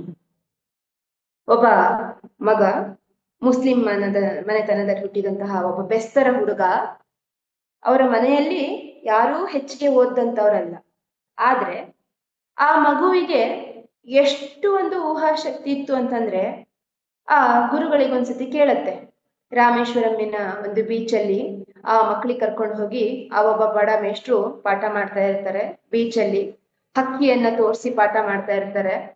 ಹಕ್ಕಿಯನ್ನ ತೋರಿಸಿ ವಿಮಾನದ ಎಕ್ಸಾಂಪಲ್ ನ ಕೊಡ್ತಾ ಇರ್ತಾರೆ. ನೋಡಿ ಹಕ್ಕಿ ಹೇಗಾರುತ್ತೆ, ಆ ತರ ವಿಮಾನ ಈ ತರ ಹಾರುತ್ತೆ, ಆ ತರ ಹಾರುತ್ತೆ ಅಂತ ಹೇಳ್ಬಿಟ್ಟು ಉದಾಹರಣೆಯನ್ನ ಕೊಡ್ತಾ ಇರ್ತಾರೆ. ಅವಾಗ ಇನ್ನು ಅತೀ ಹೆಚ್ಚಿನ ಪ್ರಶ್ನೆಯನ್ನ ಆ ಬಾಲಕ ಆ ಮೇಷ್ಟ್ರಿ ಕೇಳ್ತಾನೆ, ಗುರುಗಳೇ ನೀವು ವಿಮಾನ ನೋಡಿದೀರಾ, ಅದ್ರ ಬಗ್ಗೆ ಇನ್ನೊಂಚು ಹೇಳಿ ಅಂತ. ಪಾಪ ಬಡ ಮೇಷ್ಟ್ರು ತುಂಬಾ ಪ್ರಾಮಾಣಿಕವಾಗಿ ಹೇಳ್ಕೊಳ್ತಾರೆ, ನನಗೆ ಅದ್ರ ಬಗ್ಗೆ ಜಾಸ್ತಿ ಗೊತ್ತಿಲ್ಲ, ನೀನೊಂದು ಕೆಲಸ ಮಾಡು, ಮುಂದೆ ನೀನು ಬೆಳೆದ್ ದೊಡ್ಡವನಾದ್ಮೇಲೆ ಅದ್ರ ಬಗ್ಗೆ ತುಂಬಾ ಹೆಚ್ಚಿನ ವಿಷಯಗಳನ್ನ ನೀನು ತಿಳ್ಕೊ. ಆ ಮಗುವಿನ ಮನಸ್ಸಿನಲ್ಲಿ ಹೇಗೆ ಆ ವಿಷಯ ಉಳ್ಕೊಂಡ್ಬಿಡ್ತು ಅಂತಂದ್ರೆ ಅವ್ರೇನಾಗ್ತಾರೆ ಮುಂದೆ ನಮ್ಮ ಭಾರತ ಕಂಡಂತಹ ಅತ್ಯದ್ಭುತ ರಾಷ್ಟ್ರಪತಿಗಳಾಗಿರುವಂತಹ APJ ಅಬ್ದುಲ್ ಕಲಾಂ. ನೋಡಿ ಆ ರಾಮೇಶ್ವರಂ ಅಲ್ಲಿ ಆ ಮೇಷ್ಟ್ರು ಯಾವ ಒಂದು ವಾಕ್ಯವನ್ನ ಮಗುವಿಗೆ ಹೇಳಿದೀನಿ ಅಂತ ಕಲಾಂ ಅವರು ಅದನ್ನ ಸ್ವತಃ ತಮ್ಮ ನುಡಿಗಳೇ ಹೇಳ್ತಾರೆ. ಅದೇ ನುಡಿಗಳನ್ನ ನಾನು ನಿಮ್ಮಲ್ಲಿ ಹೇಳಲಿಕ್ಕೆ ಇಷ್ಟಪಡ್ತೀನಿ. ಗುರುಗಳು ಹೇಳ್ತಾರೆ ಕಲಾಂ ಅವರಿಗೆ, make an excellent plane and take it on the moon. Make an excellent plane and take it on the moon ಅಂತ ಹೇಳ್ಬಿಟ್ಟು ಹೇಳ್ತಾರೆ. ಅಂದ್ರೆ ನೀನೇ ಒಂದು ಪ್ಲೇನ್ ಅನ್ನ ಮಾಡು, ಅದನ್ನ ಚಂದ್ರನತ್ತ ಒಯ್ಯಿ ಅಂತ. ನಾನು ಇದನ್ನ ಯಾಕೆ ಉದಾಹರಣೆಯಾಗಿ ಬಳಸ್ಕೊಂಡೆ ಅಂತಂದ್ರೆ ಊಹಾಶಕ್ತಿ. ಆ ಕ್ಷಣದಲ್ಲಿ ಆ ಶಿಕ್ಷಕರು ಅವನ ಮನಸ್ಸಿನಲ್ಲಿ ಆ ಕಟ್ಟಿದಂತಹ ಕಲ್ಪನೆ APJ ಅಬ್ದುಲ್ ಕಲಾಂ ಅವರನ್ನ ದೊಡ್ಡ ಮಟ್ಟಕ್ಕೆ ಕನಸು ಕಾಣೋ ಹಾಗೆ ಮಾಡ್ತು. The missile man of India ಅಂತ ಹೇಳಿ ಆಗೋ ಹಾಗೆ ಮಾಡ್ತು. ಅದಕ್ಕೆ ನಾವ್ ಹೇಳ್ತೇವೆ ನಮ್ಮ ಮಕ್ಕಳಿಗೆ, ಹೋಗು ನೀನ್ ಅಲ್ಲಿ ಹೋಗು, ಚಂದ್ರಲೋಕಕ್ಕೆ ಹೋಗು ಅಂತ ಹೇಳ್ಬಿಟ್ಟು ನಾವ್ ಹೇಳ್ತೇವೆ. ಆದ್ರೆ ನಾವು ಆತರ ಹೇಳ್ಬಾರ್ದಂತೆ. ಫಸ್ಟ್ ಮಕ್ಕಳನ್ನ ಚಂದ್ರಲೋಕಕ್ಕೆ ನೀ ಹೋಗು ಅನ್ನೋದಕ್ಕಿಂತ ಮುಂಚೆ ನಾವು ಚಂದ್ರಲೋಕಕ್ಕೆ ಹೋಗಿ ನೀನ್ ಬಾ ಇಲ್ಲಿಗೆ ಅವ್ರನ್ನ ಇನ್ವೈಟ್ ಮಾಡೋ ಹಾಗಿರ್ಬೇಕು. ಅಂದ್ರೆ ಮಕ್ಕಳಲ್ಲಿ ಆ ಸುಪ್ತ ಮನಸ್ಸಿನಲ್ಲಿ, ಆ ಸಬ್ ಕಾನ್ಶಿಯಸ್ ಮೈಂಡ್ ಅಲ್ಲಿ ಇರುವಂತಹ ಆ ಪವರ್ನ ನಾವು ಆಕ್ಟಿವೇಟ್ ಮಾಡಿ ಕೊಡ್ಬೇಕು. ಆ ಪವರ್ನ ಆಕ್ಟಿವೇಟ್ ಮಾಡಿ ಕೊಡೋದಕ್ಕೆ ಒಂದು ಒಳ್ಳೆಯ ನಮಗೆ ಮೀಡಿಯಾ ಇದೆ ಅಂತಂದ್ರೆ ಅದು ದ ಪವರ್ ಆಫ್ ಇಮ್ಯಾಜಿನೇಷನ್ ಅಂತ ಹೇಳ್ಬಿಟ್ಟು ಒಳ್ಳೆಯ ಮಾಹಿತಿ ನಮಗೆ ಸೇತು ವಿಜ್ಞಾನ ಕೊಡುತ್ತೆ. ಅದಕ್ಕೆ APJ ಅಬ್ದುಲ್ ಕಲಾಂ ಅವ್ರು ಹೇಳ್ತಾರೆ, ಡ್ರೀಮ್ ಬಿಗ್ ಅಂತ ಹೇಳ್ತಾರೆ. Dream big, small dream is an offence. Dream big, ಯಾವತ್ತು ಹೇಗೆ ಕಾಣೋ, ದೊಡ್ಡ ಮಟ್ಟದ ಕನಸನ್ನ ಕಾಣೋ. ಒಂದು ಪುಸ್ತಕವನ್ನ ಬರ್ತಾರೆ ಅವರು, ದ ಇಗ್ನೈಟೆಡ್ ಮೈಂಡ್ಸ್ ಅಂತ ಹೇಳ್ಬಿಟ್ಟು, ಅಂದ್ರೆ ಅಗ್ನಿಯ ರೇಖೆಗಳು ಅಂತ ಹೇಳ್ಬಿಟ್ಟು. ಹೇಗಿರುತ್ತಂತಂದ್ರೆ ಸಣ್ಣ ಮಕ್ಕಳು ಹೇಗಿರುತ್ತೆ, ಅವರಿಗೆ ರೆಕ್ಕೆ ಇರುತ್ತೆ ಅಂದ್ರೆ ಅಷ್ಟು ಮಟ್ಟಕ್ಕೆ ನಾವು ಸ್ವಲ್ಪ ಅವರಿಗೆ ಎಂಕರೇಜ್ ಮಾಡಿದ್ರು ಇಡೀ ಸೂರ್ಯನನ್ನೇ ಚಂದ್ರನನ್ನೇ ಮುಟ್ಟು ಬರುವಂತಹ ಶಕ್ತಿ ಆ ಮಕ್ಕಳಲ್ಲಿರುತ್ತೆ. ಆದ್ರೆ ಸ್ವಲ್ಪ ನಾವು ಅವ್ರಿಗೆ ಬಿಸಿ ಮುಟ್ಟಿಸ್ಬೇಕಷ್ಟೇ. ಆಂಜನೇಯರ್ ತರ ಇರ್ತಾರೆ, ಅವರ ಸಬ್ ಕಾನ್ಶಿಯಸ್ ಮೈಂಡ್ ನ ನಾವು ಆಕ್ಟಿವೇಟ್ ಮಾಡ್ಬೇಕು. ಅದಕ್ಕೆ ತುಂಬಾ ಪೂರಕವಾಗಿ ನಾವು ಆ ಪವರ್ ಆಫ್ ಇಮ್ಯಾಜಿನೇಷನ್ ಅನ್ನ ಅವರಿಗೆ ಕೊಡ್ತಾ ಬರ್ಬೇಕು. ಹೇಗಪ್ಪ ಪವರ್ ಆಫ್ ಇಮ್ಯಾಜಿನೇಷನ್ ಕೆಲಸ ಮಾಡುತ್ತೆ ನೋಡಿ. ಒಬ್ಬ ಸಣ್ಣ ಬಾಲಕಿ ತನ್ನ ಸಣ್ಣಕ್ಕಿದ್ದಾಗೆಲ್ಲ ತನ್ನ ಮನೆಯ ಅಂಗಳದಲ್ಲಿ ಕುತ್ಕೊಂಡು ಆಕಾಶವನ್ನೇ ನೋಡ್ತಾ ಇರ್ತಾಳಕ್ಕೆ. ಆಕಾಶದಲ್ಲಿ ಹಕ್ಕಿಗಳು ಹೇಗೆ ಹಾರ್ತಾ ಇರುತ್ತೆ, ನಾನು ಆಕಾಶದಲ್ಲಿ ಹೋಗೋಣ, ಒಂದು ಸ್ಪೇಸ್ ಶಿಪ್ ಅಲ್ಲಿ ಹೋಗೋಣ, ಸ್ಪೇಸ್ ಕ್ರಾಫ್ಟ್ ಅಲ್ಲಿ ಹೋಗೋಣ, ವಿಮಾನದಲ್ಲಿ ಹೋಗೋಣ ಅಂತ ಹೇಳ್ತಾಳೆ. ತನ್ನ ಬೈಸಿಕಲ್ ಅಲ್ಲಿ ಹತ್ತಿ ಓಡಾಡ್ತಾ ಇರ್ಬೇಕಾದ್ರೆ ನಾನು ವಿಮಾನದಲ್ಲೇ ಹೋಗ್ತಾ ಇದ್ದೀನಿ ಅಂತ ಇಮ್ಯಾಜಿನ್ ಮಾಡ್ಕೊಳ್ತಾಳೆ. ಏನೇ ವಿಮಾನದ ಬಗ್ಗೆ ಪೇಪರ್ ಕಟಿಂಗ್ಸ್ ನ ಇದ್ರೂ ಕಟ್ ಮಾಡಿ ಮಾಡಿ ಮಾಡಿ ಇಟ್ಕೊಳ್ತಾಳೆ. ಯಾರ ಬಗ್ಗೆ ಹೇಳ್ತಿದೀನಿ ಅಂತ ಯೋಚನೆ ಮಾಡಿರ್ಬೇಕಲ್ಲ. ನಿಜ, ಅಂತರಿಕ್ಷಕ್ಕೆ ಹೋದಂತಹ ನಮ್ಮ ಮೊಟ್ಟ ಮೊದಲ ಭಾರತೀಯ ಸಂಜಾತೆ ಕಲ್ಪನಾ ಚಾವ್ಲಾ ಅವ್ರ ಬಗ್ಗೆ ಹೇಳ್ತಾ ಇದ್ದೀನಿ. ಆಕೆಯ ಚೈಲ್ಡ್ಹುಡ್ ಬಗ್ಗೆ ಹೇಳ್ತಾ ಇದ್ದೀನಿ. ಹೇಗೆ ಅವಳ ಕಲ್ಪನೆಯ ಶಕ್ತಿ ಇತ್ತು, ಆ ಕಲ್ಪನಾ ಶಕ್ತಿ ಇವತ್ತು ಕಲ್ಪನಾ ಚಾವ್ಲಾ ಆಗಿ ಒಂದು ಮಿನುಗು ತಾರೆಯಾಗಿ ಇವತ್ತು ನಮ್ಮೊಂದಿಗೆ ಅವ್ರು ಇದ್ದಾರೆ ಅಂತಂದ್ರೆ ಆ ಸುಪ್ತ ಮನಸ್ಸಿನಲ್ಲಿರುವಂತಹ ಆ ಕಲ್ಪನಾ ಶಕ್ತಿ ಅಂತದ್ದು. ಆ ಸಬ್ ಕಾನ್ಶಿಯಸ್ ಮೈಂಡ್ ನ ನಾವು ಆಕ್ಟಿವೇಟ್ ಮಾಡ್ಬೇಕಂದ್ರೆ ನಾವ್ ಯಾವ ತರ ಮ್ಯಾನಿಫೆಸ್ಟೇಷನ್ ನಾವು ಮಾಡ್ಬೇಕು. ಅದಕ್ಕೆ ಚೇತನಾವಸ್ಥೆಯಲ್ಲೇ ನಾವು ಅದಕ್ಕೆ ಪೂರಕವಾದಂತಹ ವಾತಾವರಣನ ಕಲಿಸ್ತಾ ಬರ್ಬೇಕು. ನಾವೆಲ್ಲ ತಾಯಂದ್ರಿದೀವಿ ಅಲ್ವಾ, ನಾವೆಲ್ಲ ಮಕ್ಕಳನ್ನ ಸಾಕ್ತಾ ಇದ್ದೀವಿ. ಎಲ್ಲರೂ ಕೂಡ ನಿಮಗೆ ಈ ಧ್ಯಾನದಲ್ಲೂ ಕೂಡ ಆ ಪೇರೆಂಟಿಂಗ್ ಅನ್ನೋದನ್ನ ಕಲಿಸ್ಕೊಟ್ಟಿರ್ತಾರೆ. ನೋಡಿ, ಪೇರೆಂಟಿಂಗ್ ಅನ್ನೋದು ಹೇಗಿರ್ಬೇಕು ಅಂತಂದ್ರೆ ಮಕ್ಕಳನ್ನ ನಿಜವಾಗ್ಲೂ ತಯಾರು ಮಾಡುವಂತಹ, ಈ ಸಮಾಜಕ್ಕೆ ಉತ್ತಮವಾದ ಕೊಡುಗೆಯಾಗಿ ಕೊಡುವಂತಹ ಶಕ್ತಿ ಮನೆಯಿಂದನೇ ಆರಂಭ ಆಗ್ಬೇಕು. ಅದಕ್ಕೆ ಹೇಳ್ತಾರೆ, ಮನೆಯೇ ಮೊದಲ ಪಾಠ ಶಾಲೆ, ತಾಯೇ ಮೊದಲ ಗುರು. ಅದನ್ನ ಸೇತು ವಿಜ್ಞಾನ ಎಷ್ಟು ಸಿಂಪಲ್ ಆಗಿ ಹೇಳಿದೆ ಅಂತಂದ್ರೆ ಚೇತನಾವಸ್ಥೆಯಿಂದ ಅಚೇತನಾವಸ್ಥೆಯ ಕಡೆಗೆ. ಈ ಚೇತನಾವಸ್ಥೆಯಲ್ಲಿ ನಾವು ಮಕ್ಕಳ ಮನಸ್ಸಿನಲ್ಲಿ ಯಾವ ತರ ನಂಬಿಕೆಗಳನ್ನ ಹಾಕ್ಬೇಕು ಅಂತಂದ್ರೆ ಮುಂದೆ ಅವರ ಅಚೇತನಾವಸ್ಥೆಯಲ್ಲಿ ಅವರ ಸ್ಥಿತಿಯನ್ನ ಅತಿ ಹೆಚ್ಚು ಅದು ಪ್ರಭಾವಿತಗೊಳಿಸುತ್ತೆ ಅಂತ ಹೇಳ್ತಾರೆ. ನೋಡಿ, ಅಥೆನ್ಸ್ ಅನ್ನುವಂತಹ ಒಂದು ಸಣ್ಣ ನಗರ. ಅಥೆನ್ಸ್ ಅನ್ನುವಂತಹ ಸಣ್ಣ ನಗರದಲ್ಲಿ ಹೀಗೆ ಒಬ್ಬ ಬಾಲಕ ನಡ್ಕೊಂಡು ಬರ್ತಾ ಇರ್ತಾನೆ. ದಾರಿಯಲ್ಲಿ ಉದ್ದವಾದ ಒಂದು ಸರತಿ ಸಾಲನ್ನ ನೋಡ್ತಾನೆ. ಅದೇನು ಅಂತ ಬಾಲಕ ಕೇಳ್ತಾನೆ. ಇಲ್ಲಿ ಜ್ಯೋತಿಷಿಗಳೊಬ್ರು ಬಂದಿದ್ದಾರೆ. ಹಸ್ತ ಸಾಮುದ್ರಿಕೆ ಅಂದ್ರೆ ಕೈಯನ್ನ ನೋಡಿ, ಕೈ ರೇಖೆಗಳನ್ನ ನೋಡಿ ಭವಿಷ್ಯವನ್ನ ಹೇಳ್ತಾರೆ ಆ ಜ್ಯೋತಿಷಿಗಳು ಅಂತ ಹೇಳ್ಬಿಟ್ಟು ಹೇಳ್ತಾರೆ ಜನ. ತಾನು ಆ ಸಣ್ಣ ಬಾಲಕನು ಆ ಸರದಿ ಸಾಲಲ್ಲಿ ನಿಂತ್ಕೋತಾನೆ. ಅವನ ಸಾಲು ಬರುತ್ತೆ. ಆ ಆಸ್ಟ್ರಾಲಜರ್ ಹತ್ರ ಹೋಗಿ ಹೀಗೆ ಕೈ ಓಡ್ತಾನೆ. ಆಸ್ಟ್ರಾಲಜರ್ ನೋಡ್ತಾರೆ, ಇದೆಷ್ಟು ಪುಟ್ಟ ಕೈ, ಇಷ್ಟೊಂದು ಸರದಿ ಸಾಲಿನಲ್ಲಿ ಇದ್ಯಾವುದೋ ಪುಟ್ಟ ಕೈ ಬಂದಿದೆಯಲ್ಲ ಅಂತ ಹೇಳ್ಬಿಟ್ಟು ನೋಡ್ತಾರೆ. ನೀನ್ ಯಾಕೋ ಬಂದಿದ್ಯಾ ಇಲ್ಲಿ ಅಂತ ಕೇಳ್ತಾರೆ. ನಾನು ಕೂಡ ನನ್ನ ಭವಿಷ್ಯ ತಿಳ್ಕೊಳ್ಳೋದಕ್ಕೆ ಬಂದಿದ್ದೀನಿ. ಮುಂದೆ ದೊಡ್ಡನಾದ್ಮೇಲೆ ತಿಳ್ಕೊಳ್ಳೋ ಅಂತೆ, ನಿನಗೆ ಯಾಕ್ಬೇಕು ಇದು ಅಂತ ಹೇಳ್ಬಿಟ್ಟು ಅವರು ಹಾಸ್ಯ ಮಾಡ್ತಾರೆ. ಆ ಬಾಲಕ ಹೇಳ್ತಾನೆ, ಇವಾಗ ನಾನ್ ತಿಳ್ಕೊಂಡ್ರೆ ತಾನೆ ಮುಂದೆ ನಾನೇನಾಗ್ಬೇಕು ಅಂತ ನನ್ ಗುರಿ ನಿರ್ಧರಿಸೋದಿಕ್ ಸಾಧ್ಯ. ದಯವಿಟ್ಟು ನನ್ನ ಕೈ ನೋಡಿ, ನನ್ನ ಕೈಯಲ್ಲಿ ಏನಿದೆ ಅಂತ ಹೇಳಿ ಭವಿಷ್ಯ ಅಂತ ಹೇಳ್ತಾನೆ. ಅವಾಗ ಆಸ್ಟ್ರಾಲಜರ್ ನೋಡಿ ಹೇಳ್ತಾರೆ, ಎಂತ ಅದ್ಭುತವಾದ ಕೈನೋ ನಿಂದು. ನಿನ್ನ ಕೈ ನೀನೊಬ್ಬ ದೊಡ್ಡ ಚಕ್ರವರ್ತಿನೇ ಆಗ್ಬೇಕಾಗಿತ್ತು. ಆದ್ರೆ ಒಂದು ರೇಖೆ ಇಲ್ಲ ನೋಡು ನಿನ್ ಕೈಯಲ್ಲಿ.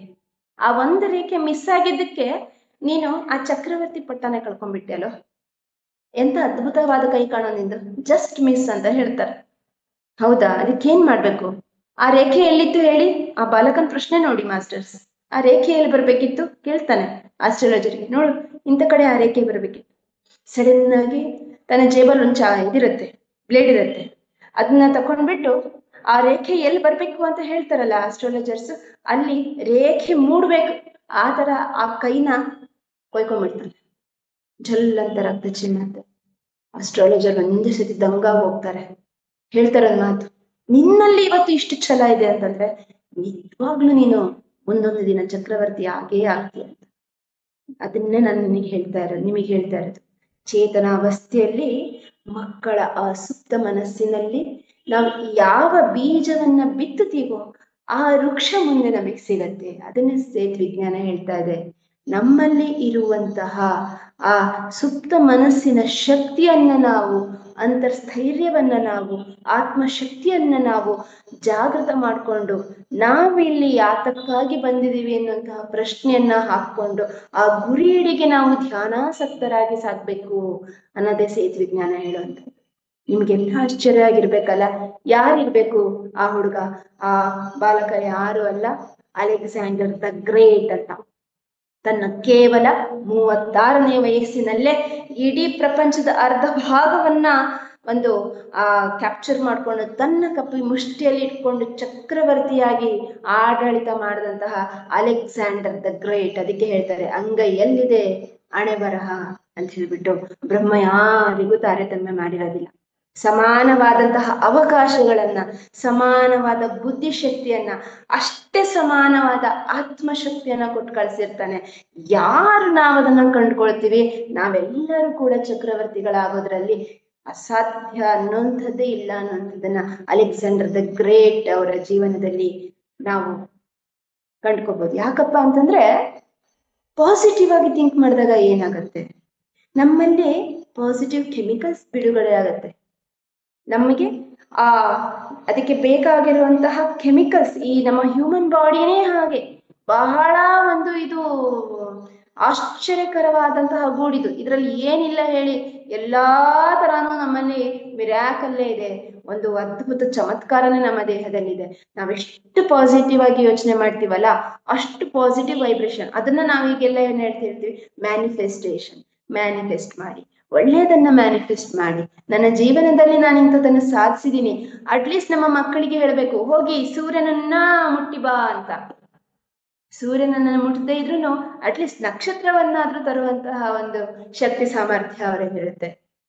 ನೋಡಿ, ಒಬ್ಬ ಕುರಿಗಾಹಿ ಹುಡುಗ ಹೇಗಿದ್ನಪ್ಪ ಅಂತಂದ್ರೆ, ಕುರಿ ಕಾಯ್ಕೊಂಡು ಅಲ್ಲಿ ಇಲ್ಲಿ ಇಲ್ಲಿ ಇಲ್ಲಿ ಅಲ್ಕೊಂಡು ಎಲ್ಲಾ ವಿಷಯದಲ್ಲೂ ಫೇಲು. ಸ್ಕೂಲ್ಗೆ ಹೋಗ್ತಿರಲ್ಲ, ಸ್ಕೂಲ್ಗೆ ಹೋದ್ರು ಎಲ್ಲಾ ಸಬ್ಜೆಕ್ಟ್ ಅಲ್ಲೂ ಫೇಲು, ಎಲ್ಲಾ ವಿಷಯದಲ್ಲೂ ಫೇಲು. ಆ ಮಗು ಏನ್ ಮಾಡ್ತಾ ಇರತ್ತೆ, ನಾವ್ ಹೇಳ್ತೀವಿ ಮಕ್ಳು ಏನ್ ಮಾಡ್ತಿರ್ತಾರೆ, ಮಕ್ಳು ನಮಗೆ ಎಲ್ಲೋ ಒಂದು ಕಡೆ ತಿಳಿವು ಕೊಡ್ತಾರೆ, ನಾವು ಅದನ್ನ ಗಮನಿಸಿರೋದಿಲ್ಲ ಅಷ್ಟೇ. ನಾವ್ ಹೇಳ್ತೀವಿ ನೀನ್ ಡಾಕ್ಟ್ರೇ ಆಗು, ನೀನ್ ಎಂಜಿನಿಯರೇ ಆಗು, ನೀನ್ ಇಂಥದ್ದೇ ಆಗು, ನಾವು ಅವ್ರನ್ನ ಪ್ರೆಷರೈಸ್ ಮಾಡ್ತೀವಿ ಮಾಸ್ಟರ್ಸ್. ಎಲ್ಲೋ ಒಂದ್ ಕಡೆ ನಮ್ಮ ಮಕ್ಕಳನ್ನ ಏನ್ ಮಾಡ್ತಿದ್ದಾರೆ ಅಂತ ಹೇಳಿ ನಾವು ಗಮನಿಸಿರೋದಿಲ್ಲ. ಅದನ್ನೇ ಹೇಳೋದು, ಒಂದು ಕ್ಷಣ ನಮ್ಮನ್ನ ನಾವು ಅರಿಬೇಕು, ನಮ್ಮವರನ್ನ ನಾವು ಅರಿಬೇಕು. ಒಂದು ಕ್ಷಣ ನಮ್ಮ ಮಕ್ಕಳನ್ನ ಹಾಗೆಯೇ ನಾವು ಗಮನಿಸಿದಾಗ ಅವರ ಮನಸ್ಸಿನಲ್ಲಿ ಇರುವ ಅವರ ತನ ಏನು ಅಂತ ಗೊತ್ತಾಗತ್ತೆ. ಅದೇ ಹೇಳೋದು ಸುಪ್ತ ಮನಸ್ಸನ್ನ ನಾವು ಜಾಗೃತಿ ಮಾಡೋದು ಅಂತ. ಆ ಹಿಡನ್ ಟ್ಯಾಲೆಂಟ್ ನೋಡಿ, ಆ ಕುರಿಗಾಹಿ ಎಲ್ಲ ಸಬ್ಜೆಕ್ಟ್ ಅಲ್ಲೂ ಫೇಲ್, ಆದ್ರೆ ಅವ್ರ ಊರಲ್ಲಿ ಒಂದು ಕೋರ್ಟ್ ಇರುತ್ತೆ, ದಿನನಿತ್ಯ ಅಲ್ಲಿ ಹೋಗಿ ಅಲ್ಲೇನ್ ಚರ್ಚೆ ಆಗತ್ತೆ ಅಲ್ಲೇನ್ ಚರ್ಚೆ ಆಗತ್ತೆ ಅಂತ ನೋಡ್ತಾ ನಿಲ್ತಿರ್ತಾನೆ. ಮುಂದೆ ದೊಡ್ಡವನಾದ್ಮೇಲೆ ಅಮೆರಿಕ ಪ್ರೆಸಿಡೆಂಟ್ ಎಲೆಕ್ಷನ್ಗೆ ಅವನು ನಿಂತ್ಕೊಂಡು ಅಮೆರಿಕದ ಪ್ರೆಸಿಡೆಂಟ್ ಅನ್ನ ಗೆದ್ದು ಇವತ್ತು ಈ ವರ್ಲ್ಡ್ ನ ಗ್ರೇಟೆಸ್ಟ್ ಪ್ರೆಸಿಡೆಂಟ್ ಆಫ್ ಅಮೆರಿಕ ಅಂತ ಅನ್ಸ್ಕೊಳ್ತಾರೆ. ಯಾರು ಅಲ್ಲ, ಅವರು ಬೇರೆ ಅಬ್ರಹಂ ಲಿಂಕನ್ ಅವರು. ಎಲ್ಲಾ ಸಬ್ಜೆಕ್ಟ್ ಅಲ್ಲೂ ಫೇಲ್, ಎಲ್ಲಾ ವಿಷಯದಲ್ಲೂ ಫೇಲ್, ಕುರಿ ಕಾಯ್ಕೊಂತ ಅಲ್ಲಿ ಇಲ್ಲಿ ಚೇಷ್ಟೆ ಮಾಡ್ಕೊಂತ. ಆದ್ರೆ ಅಲ್ಲಿ ಏನ್ ನಡೀತಿದೆ ಅಂತ ಹೇಳ್ಬಿಟ್ಟು ಕೋರ್ಟ್ ಅನ್ನೇ ಅಬ್ಸರ್ವ್ ಮಾಡ್ತಿರ್ತಾರೆ. ಮುಂದೊಂದು ದಿನ ಎಲೆಕ್ಷನ್ಗೆ ನಿಂತ್ಕೊಂಡು ಅಬ್ರಹಂ ಲಿಂಕನ್ ಆಗಿ ಅವರು ಹೆಸರುವಾಸಿ ಆಗ್ತಾರೆ ಅಂತಂದ್ರೆ ಮಾಸ್ಟರ್ಸ್ ಎಲ್ಲಿದೆ ಹಣೆ ಬರಹ? ನಮ್ಮ ಆಲೋಚನೆಗಳಲ್ಲೇ ಇದೆ, ನಮ್ಮ ಸುಪ್ತ ಮನಸ್ಸಿನಲ್ಲೇ ಇದೆ. ಆ ಅಂತರ್ಶಕ್ತಿಯನ್ನ ಜಾಗೃತ ಮಾಡ್ಕೊಳ್ಳಿ ಅಂತ ಹೇಳ್ಬಿಟ್ಟು ಎಲ್ಲ ನಾವು ಏನ್ ಯೋಚನೆ ಮಾಡ್ತೀವಿ ಅದು ನಾವೇನಾಗತ್ತೆ, ನಮಗೆ ಈ ಒಂದು ಮನಸ್ಸಿನಲ್ಲಿ ಏನ್ ಯೋಚನೆ ಮಾಡ್ತೀವಿ ಅದಕ್ಕೆ ಹೇಳ್ತೀವಿ ಮನಸ್ಸಿದ್ದಂತೆ ಮಾದೇವ ಅಂತ ಹೇಳ್ಬಿಟ್ಟು. ಅಂತರ್ಬೋಧನೆ ಪ್ರತಿ ಹಂತದಲ್ಲೂ ನಡೀತಾ ಇರುತ್ತೆ. ಅದಕ್ಕೆ ಹೇಳ್ತಾರೆ ಪತ್ರಿಜಿಯರು, ಅಹಂ ಬ್ರಹ್ಮಾಸ್ಮಿ, we are the creator of our own destiny. ನಮ್ಮ ಸೃಷ್ಟಿಕರ್ತರು ನಾವೇ, ಥಿಂಕ್ ಬಿಗ್ ಅಂತ ಹೇಳ್ತಾರೆ. ಯಾವತ್ತೂ ಕೂಡ ಯೋಚನೆ ಉನ್ನತ ಮಟ್ಟದ ಯೋಚನೆಗಳಾಗಿರಲಿ, ಅದು ನಮ್ಮನ್ನ ಉನ್ನತ ಮಟ್ಟದ ವ್ಯಕ್ತಿಗಳನ್ನಾಗಿ ಮಾಡುತ್ತೆ. ನಾವು ಸಣ್ಣ ಸಣ್ಣ ಕೆಲಸಗಳನ್ನ ಶ್ರದ್ಧೆ ಭಕ್ತಿಯಿಂದ ಮಾಡಿದಾಗ, ಸಣ್ಣ ಸಣ್ಣ ಕೆಲಸಗಳೇ ನಮ್ಮ ಶ್ರದ್ಧೆ ಭಕ್ತಿಗೆ ಒಳಪಟ್ಟು ಮುಂದೆ ನಮ್ಮನ್ನ ಶ್ರೇಷ್ಠ ವ್ಯಕ್ತಿಗಳನ್ನಾಗಿ ಮಾಡುತ್ತೆ. ಅದಕ್ಕಾಗಿ ನಮಗೆ ಬೇಕಾಗಿರುವಂತಹದ್ದು ಈ ಕ್ಷಣ ಅನ್ನುವಂಥದ್ದು. ಈ ಕ್ಷಣ ಅಂತಂದ್ರೆ ದ ಪ್ರೆಸೆಂಟ್ ಸಿಚುಯೇಷನ್. ಆ ಪ್ರೆಸೆಂಟ್ ಸಿಚುಯೇಷನ್ ಎಷ್ಟು ನಮಗೆ ದೇವರು ಕೊಟ್ಟಂತಹ ಅದ್ಭುತವಾದ ಕೊಡುಗೆ ಅಂತಂದ್ರೆ ಮಹಾನ್ ಶಕ್ತಿ ಆ ಪ್ರೆಸೆಂಟ್ ಸಿಚುಯೇಷನ್ಗೆ. ಯಾಕೆ ಅಂತಂದ್ರೆ ನಮ್ಮ ಆತ್ಮಶಕ್ತಿಯನ್ನ ಪರಿಪೂರ್ಣತೆಯ ಕಡೆಗೆ ನಡೆಸ್ಕೊಂಡು ಹೋಗ್ತಾ ಇರೋದನ್ನ ಆ ಪ್ರೆಸೆಂಟ್ ಸಿಚುಯೇಷನ್, ಈ ನೀನ್ ಏನ್ ಮಾಡ್ತೀಯಾ ಈ ಕ್ಷಣದಲ್ಲಿ ಮಾಡು ಅನ್ನುವಂತಹ ಒಳ್ಳೆ ಸಂದೇಶ ನಾನು ಸೇತ್ ವಿಜ್ಞಾನದಲ್ಲಿ ತಿಳ್ಕೊಂಡೆ. ನೋಡಿ, ಒಂದು ಅಜ್ಞಾನದ ಹೇಗಿರುತ್ತೆ ನಮ್ಮಲ್ಲಿ ಅಜ್ಞಾನ ಅಂದ್ರೆ, ಅಜ್ಞಾನವನ್ನ ಮೀರಿ ಆ ಅಜ್ಞಾನದಿಂದ ಜ್ಞಾನದ ಅರಿವು ನಮಗಾಗ್ಬೇಕು. ಅದನ್ನ ನಾವು ಈಗಿನ ಒಂದು ಮಾಡ್ರನ್ ಆಗಿ ನಾವೇನ್ ಹೇಳ್ತೀವಿ, ಬ್ಲಾಕೇಜಸ್ ಅಂತ ಕರಿತೀವಿ ಅಲ್ವಾ. ನೀವು ಮ್ಯಾನಿಫೆಸ್ಟೇಷನ್ ಮಾಡಿ, ನಿಮ್ಮ ಬ್ಲಾಕೇಜಸ್ ನ ರಿಮೂವ್ ಮಾಡ್ಕೊಳ್ಳಿ, ಯಾವಾಗ್ಲೂ ನಿಮ್ಮನ್ನ ಪ್ರೆಸೆಂಟ್ ಅಲ್ಲೇ ಇಡಿ, ಅವೇರ್ನೆಸ್ ಅಲ್ಲೇ ಇಡಿ, ಯಾವಾಗ್ಲೂ ಒಳ್ಳೇದನ್ನ ಯೋಚನೆ ಮಾಡಿ, ನಿಮ್ಮನ್ನ ನೀವು ಅಟ್ರಾಕ್ಟ್ ಆಗಿ ಇಟ್ಕೊಳ್ಳಿ. ಯಾಕೆ ಹಾಗೆ ಹೇಳ್ತಾರೆ ಅಂತಂದ್ರೆ, ದ ಬ್ಲಾಕೇಜಸ್ ಅನ್ನ ನಮಗೆ ಮಾಡುವಂತದ್ದು ಈ ಪ್ರೆಸೆಂಟ್ ಅಲ್ಲಿ ನಾವು ಯೋಚನೆ ಮಾಡುವಂಥದ್ದು. ನೋಡಿ, ಒಂದು ಒಳ್ಳೆಯ ನಿಮಗೆ ಉದಾಹರಣೆಯನ್ನ ನಾನು ಕೊಡ್ತೇನೆ. ಇಲ್ಲಿ ಒಬ್ಬ ಒಳ್ಳೆಯ ಸಂತೃದು, ನಮ್ಮ ಆ ಸಂತರು ಹೇಗಿರ್ತಾರಪ್ಪ ಅಂತಂದ್ರೆ ಬಹಳ ಜ್ಞಾನಿಗಳು, ಆದ್ರೆ ಅವರಿಗೆ ಅಜ್ಞಾನದ ಅರಿವಾಗಿರೋದಿಲ್ಲ. ಒಂದು ಅವರ ಜೀವನದಲ್ಲಿ ನಡೆಯುವಂತಹ ಒಂದು ಘಟನೆ ಆ ಪ್ರೆಸೆಂಟ್ ಅನ್ನೋದನ್ನ ಅವರಿಗೆ ಏನಾಗಿ ಮಾಡುತ್ತೆ ಅಂತ. ಅವರು ಆ ದಾಸರು ಮದ್ವೆ ಆಗ್ತಾರೆ. ಎಷ್ಟು ಸುಂದರಿ ಅಂತಂದ್ರೆ ಹೆಂಡತಿ ಅಪ್ರತಿಮ ಸುಂದರಿ. ಅವಳ ಮೋಹಕ್ಕೆ ಇವರು ಎಷ್ಟು ಒಳಪಡ್ತಾರೆ ಅಂತಂದ್ರೆ ಆಕೆ ತವ್ರ ಮನೆಗೆ ಅಂತ ಹೋಗ್ತಾಳೆ. ಆದ್ರೆ ಹೆಂಡತಿಯನ್ನ ಬಿಟ್ಟಿರೋಕ್ ಆಗದೇ ಇರೋಷ್ಟು ವ್ಯಾಮೋಹ ಆ ಸಂತರಿಗೆ, ಆ ದಾಸರಿಗೆ. ಆದ್ರೆ ಹೆಂಡತಿಯನ್ನ ನೋಡ್ಬೇಕು.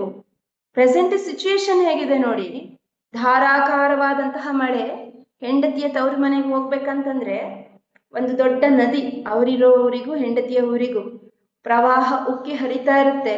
ಆ ಪ್ರವಾಹವನ್ನ ದಾಟಿ ಹೆಂಡತಿಯ ಮನೆಗೆ ಹೋಗ್ಬೇಕು. ಆದ್ರೆ ಆ ಪ್ರೆಸೆಂಟ್ ಸಿಚುಯೇಷನ್ ಮನಸ್ಸೆನ್ನೋದು ಹೇಗೆ ಮನಸ್ಸು ಮಾಡಿದ್ರೆ ಅಂತೀವಲ್ಲ, ಹೆಂಡತಿಯನ್ನ ನೋಡ್ಲೇಬೇಕು ಅನ್ನೋಂತಹ ವ್ಯಾಮೋಹ ಆ ಪ್ರವಾಹವನ್ನ ದಾಟಿ ಹೋಗ್ತಾರೆ. ಫುಲ್ಲು ಕತ್ತಲೆ ಆಗಿರುತ್ತೆ ಮಳೆಯಿಂದ. ಹೆಂಡತಿ ಆ ಮೇಲೆ ಅವಳ ಮನೆಯ ಮಹಡಿಯ ಮೇಲೆ ಆಕೆ ರೂಮಿನಲ್ಲಿ ದೀಪ ಪ್ರಜ್ವಲಿಸ್ತಾ ಇರುತ್ತೆ. ನೋಡ್ತಾರೆ, ಓ ನನ್ನ ಹೆಂಡತಿ ಅಲ್ಲಿದ್ದಾಳೆ, ಯಾಕೆ ಎಲ್ಲರಿಗೂ ಎಬ್ಬಿಸ್ಬೇಕು, ಅಲ್ಲಿಗೆ ಸೀದಾ ಅವಳು ಕೋಣೆಗೆ ಹೋಗಿ ಸರ್ಪ್ರೈಸ್ ಕೊಡೋಣ ಅಂತ ಹೋಗ್ತಾರೆ.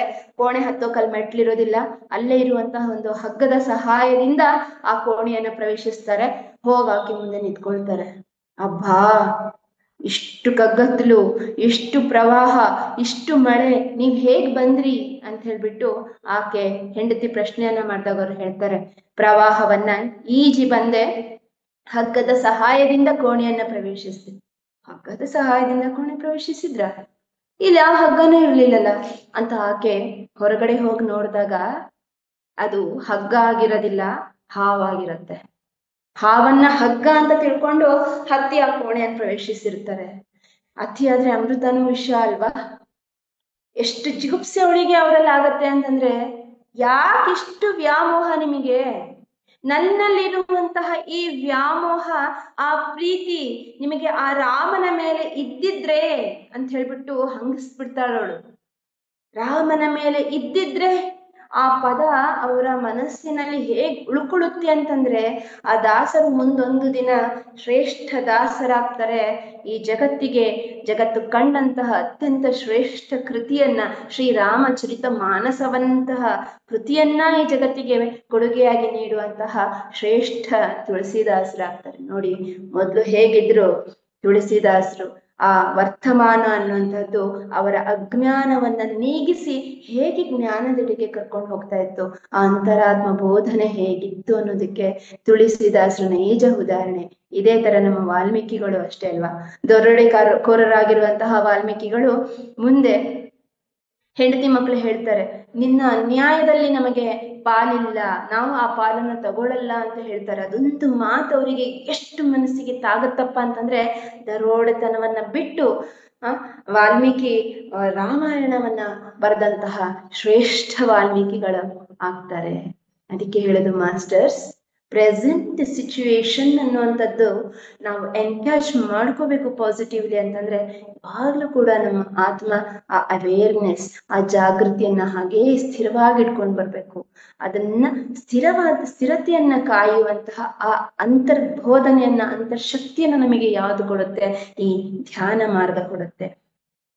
ಒಂದ್ ಕಡೆ ಕುತ್ಕೊಂಡು ಧ್ಯಾನ ಅಂತಲ್ಲ, ಒಂದ್ ಕಡೆ ಕುತ್ಕೊಂಡು ನಾವು ಮೆಡಿಟೇಷನ್ ಪ್ರಾಕ್ಟೀಸ್ ಮಾಡಿದ್ವಿ ಅಂದ್ರೆ ಯಾವಾಗ್ಲೂ ಗುರಿಯತ್ತ ಕೇಂದ್ರೀಕೃತವನ್ನಾಗಿ ಮಾಡುವಂತಹ ಒಂದು ಶಕ್ತಿ ನಮ್ಮಲ್ಲಿರುತ್ತೆ.